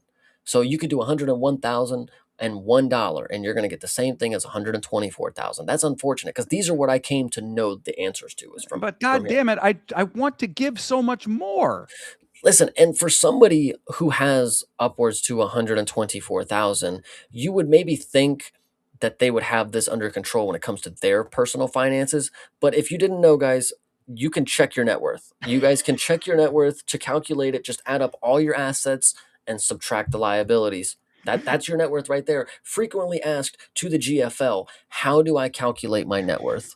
That reminds me of when you hear about scammers and they're like actively trying to help people find more money so that they can then scam them out of that money. It's like, yeah, let me help you calculate your net worth so that I can show you exactly how much you can put into this. Yes, and then let's see. Maybe this is a good one. Okay, who can invest in the Regulation C? So this must be their brokerage place that they could. Regulation CF. Never heard of it, by the way. If you're over 18, you can invest. They're Come reaching. one, come all. Listen, let's see. When will I get my investment? Oh my God. Now this is where the legal terms are coming in. Yeah, they have to exactly. make sure you know. Let's see. I'm not going to read all of it. These are both considered long-term exits, taking approximately 5 to 10 years and often longer to see the possibility for an exit. Oh, no. Hold on. Okay, go ahead. I would recommend starting this from the top here because this is, yeah. Go read it from the top out loud real quick, Chase. The preferred stock, the shares. I've never seen shares in quotations, by the way. This is pretty interesting. Okay, of the Global Fight League company, right. Okay, are not publicly traded. So as a result, just real quick, so that answers my question. Where is if you're getting shares of this company, where what is publicly? No, it's just you're buying into this company, a private company, and these shares are just decided by them. Okay, correct. And as a result, the shares cannot be easily traded or sold. It's not easy, guys. I'm letting you know, it's not impossible, but it's very unlikely. Says so the people who make the fucking anyway. Go ahead. You want to talk about holding the bag? That is literally what that means. You buy it and you better hold it. They even had back on the investment thing before where the pipeline, it said, you buy and then you hold. So yes, you're buying in and you better be comfortable with that investment for a while. So this next one is gold. As an investor in a private company, you typically, now this is not that, this is just in layman's terms, normally what you would see is you would look to receive a return on your investment normally. That's kind of how investing works generally, No, but you would normally seek that under the following scenarios. The company gets acquired by another company. That's normally what would happen. In this case, that's most likely not happening. The company goes public, makes an initial public offering. That is also not what this is. But in those instances, you receive your prorated share of the distributions that occur in the case of an acquisition, or you can sell your shares on the exchange. These are both considered long-term exits, taking approximately 5 to 10 years. Often longer. Most of the time, it's going to be 15 years, brother. More years than 10 is crazy. To see the possibility for an exit, it can sometimes take years to build companies. It takes a while for shit to work. If you're going to invest, brother, what are you rushing us for? This shit takes a while. Like, we got to make shit happen. As a result, sometimes there will not be any return. And as a result, business failure. You know, look, I was a major investor in Acon City, and I am so sure that that is still in development. I've been waiting and waiting, and I'm just going to continue to wait. So my next investment will be this, and I can sit and wait as well. And by the time that I am dead, maybe we all have just forgotten about this. I think it's just interesting because I wanted to bridge it too. When you look in comparison to this, a fighter had just started up a rum company, Aljamain Sterling, and Yes. he has opened up investments to the company. And there's just two different approaches. You know, you have Aljamain Sterling who starts a company because he wants a business, but when he talks about it, he seems passionate about it. Like, I want go out, try the rum. If you like it, you should be an investor because you're investing in a product that you would like. When it comes to the GFL, you invest in their product, and they're going to flat out tell you you're investing in this because you may not get a return. You may not get anything back. Yeah. It may take 5 to 10 years for you to get anything back, but that's why you invest. You invest for the love of the game. You know, like, you don't get returns. Oftentimes you don't get returns. You invest because the GFL is what you want to buy. It's like, they're not even telling you that. Like, they're telling you, if it fails, it most likely will. You're not getting shit back from us. Like, that's yeah, in the legitimately. fucking page. Yeah, and also, I mean, the difference too is that Aljamain Sterling actually has a product that you can hold in your hand, you can imbibe into your body. Like, GFL has never shown us that they actually have a fight league to begin with. Yeah. So let's keep rolling down. Can I sell my shares? We already went over. Basically, you cannot. Shares sold via regulation crowdfunding offerings have a 1-year lockup period before those shares can be sold under certain conditions. Certain conditions. So after your 1-year lockup, then you request to get your shares. Then you have to wait your 5 to 10 years, if not more. Yeah, that one's interesting. Okay. Let's see what other ones. What happens if a company does not reach their funding targets? This is where they're going to come up with something good. Guarantee you they are keeping all of this money. If a company does not reach their minimum funding target, all funds will be returned to the investors after the close of the offering. I take it back. I'll actually give them a little bit of credit for that. If that is the case, I mean, but the question becomes, what is their minimum funding target? Correct. Yeah. $10. Yes. But either way, how can I learn more about the company's offering? Because listen, we got to learn more. We're on their site, but the frequently asked question when I get to their site is, where do I learn more? You know, yeah. All available disclosure information can be found on the offering page of our regulation crowdfunding offering. So no link, by the way, just go and find it. Yeah. What if I change my mind about investing? What if I just don't want to invest anymore? You can cancel your investment at any time for any reason until 48 hours prior to the closing occurring. Sorry. If you've already funded your investment and your funds are in the escrow, your funds will be promptly refunded to you upon cancellation.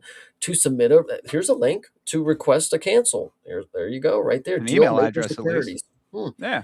Okay, right. Well, email them and hope that they get back to you, I guess. But I at least I at least give them credit for having some type of cancellation if it actually happens, is the question. You know, I mean, and I'm not saying that it wouldn't, you know, I mean, I don't have any reason to think that it wouldn't, but you know, I'm just saying. Well, speaking of dealmakersecurities.com, I think this is a valuable, frequently asked question. What relationship does the company have with Dealmaker Securities? Dealmaker Securities is acting as the regulated funding portal in a whatever that fucking word is, for the specific offering. Once this offering closes, there is no guarantee that Dealmaker Securities or its affiliates will maintain any formal relationship or continue providing services to the company, although they may choose to work together on future offerings. So if you get screwed over, you don't go to them. They're not fucking helping you. They're here for this initial portion of everything, and after that, it could be them, it could be somebody else, it could be nobody. Who knows? True, and so this is a valuable question that I think they should have had this one as 14 and the other one as 13. But how do I keep up with how the company is doing? At a minimum, the company will be filing with the SEC and posting on its website an annual report. Oh, brother, this will be great to catch on to that one. Cannot wait to hear what's in that annual report. Along with certified financial statements. Those should be available 120 days after the fiscal year end. If the company meets a reporting exception or eventually has to file more reported information to the SEC, the supporting described above... What? may end. If these reports end, you may not continually have current financial information about the company. Okay. So good that we're going to be able to keep up with them financially and just watch the fucking bar graph just go fucking down. But yeah, I mean, until they decide that they're not going to be reporting anymore, if that seems the company, yeah, yes. if Yep. It meets sounds the, like they'll right. just not do it at some point. But okay. The last question, of course, what is Global Fight League's pre-money implied about valuation? Yeah, the valuation. Yeah, the valuation. Just how much is the company worth pre-investment is what they're trying to say here. And I would love to know this one. Global Fight League's pre-money implied valuation, based on the conversion price set at a lesser of 20 cents per share, or the 20-day average trading price at the time of the conversion, subject to a floor of 5 cents per share, ranges between 903,557.45 at the 5-cent floor, and around 18. Oh wait, I thought there was a comma before. Okay, $18 and why is that not that's a fucking period? Are they fucking they're fucking with me, right? Like I think they mean 18,066,000. Sure. Okay, whatever. Oh, they got the punctuation wrong? Yeah, they got a fucking decimal instead of a comma. At the 20 cent cap, depending on the market conditions at the time of the conversion, this implied valuation is calculated by multiplying the total number of shares outstanding by the price per share. Obviously, it's just telling us how to get their fucking whatever. It's important to note that this is a pre-money implied valuation, meaning it reflects the company's value before any new funds raised in this offering are added. So before they go publicly, this is what they're worth. They're saying that this is currently what they are worth. Based on what? Correct, exactly. So when they say like, oh, well, at the 5 cent, that's the floor, the 5 cent per share, like this is what we're evaluated at. And it's like, oh, but potentially we could be at the 20 cents per share, and it could be that. It's like, how is 5 cents the floor? How do you have any sense? You're literally giving away the money the more people invest. Like I'm not seeing the math here, but I mean, I guess I gotta believe that maybe this is based on their pre-existing investors, i.e., those people that we just looked at the top there, what they're putting into this, I guess. But like, nebulous to be sure. I again, I would need to see something a little bit more concrete than just them saying, "Trust me, bro." 100%. But if you want to look into the discussion really quick, we can no, there's no comments. Let me see. Maybe I can log in and ask something.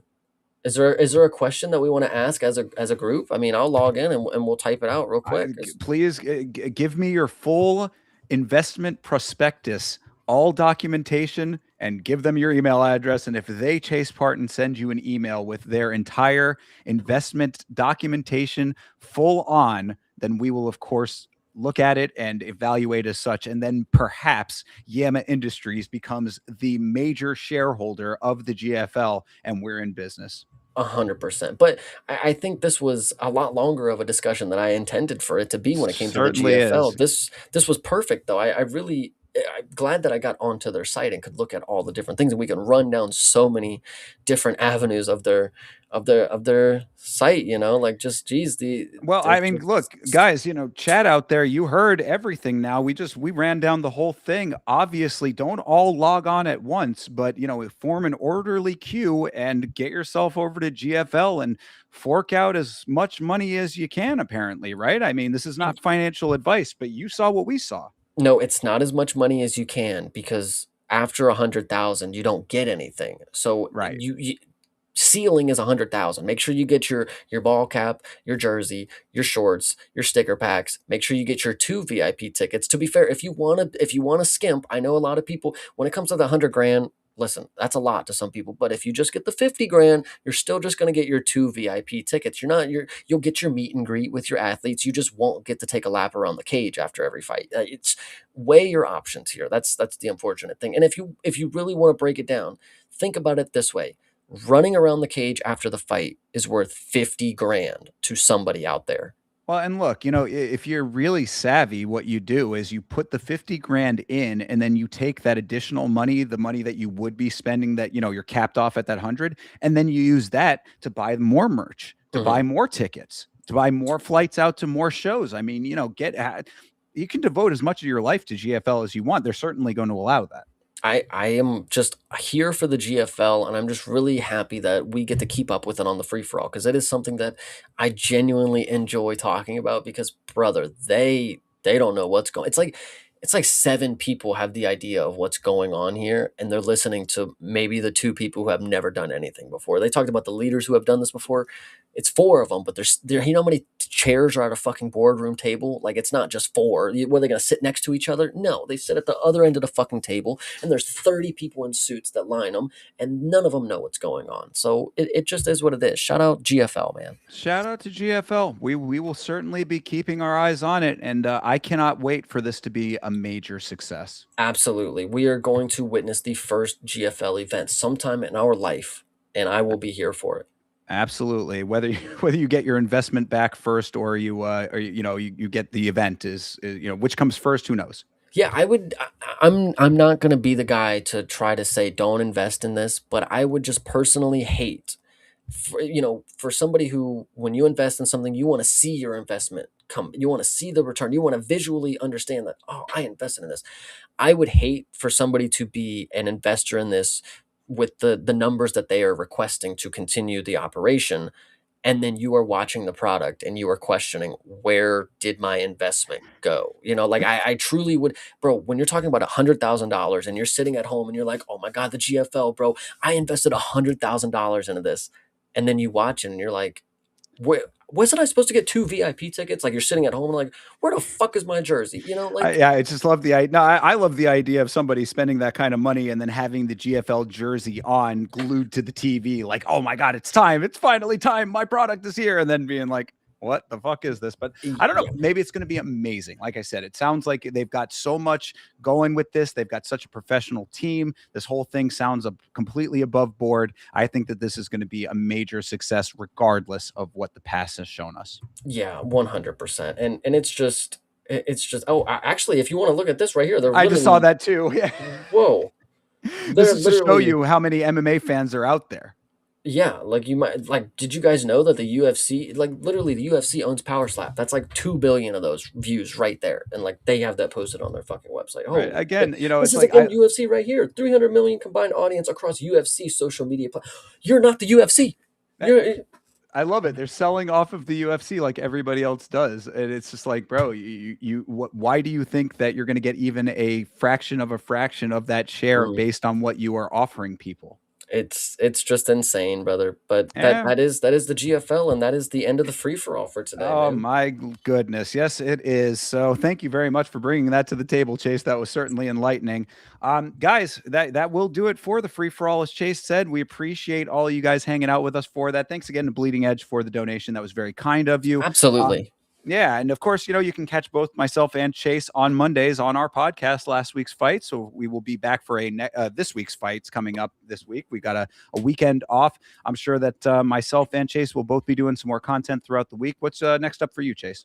I think I will be doing UFC BJJ on Saturday is what I'm going to be going ahead and doing. All right. Well, then there you have that. And I very well might check out that influencer MMA card. I just, I swore I would never do it again, but that was boxing before. So. Mate, Ray J's on it. I mean, well, sold, right? Obviously, got to go check out Ray J after that beautiful rear naked choke. So, all right, guys. So yeah, as I said, plenty coming out on the channel at all times. You can find me at youtube.com/@YamaShow. Chase, where can they find you? They can find me watching people wrestle around on BJJ mats on youtube.com/@CPSmalls, of course. There you go. @YamaShow on Twitter, Instagram, and on Facebook. Guys, we appreciate you. Thank you for hanging out for the free-for-all. We will catch you in the next one. Have a great rest of your night, a great rest of your week. And as always, fight on.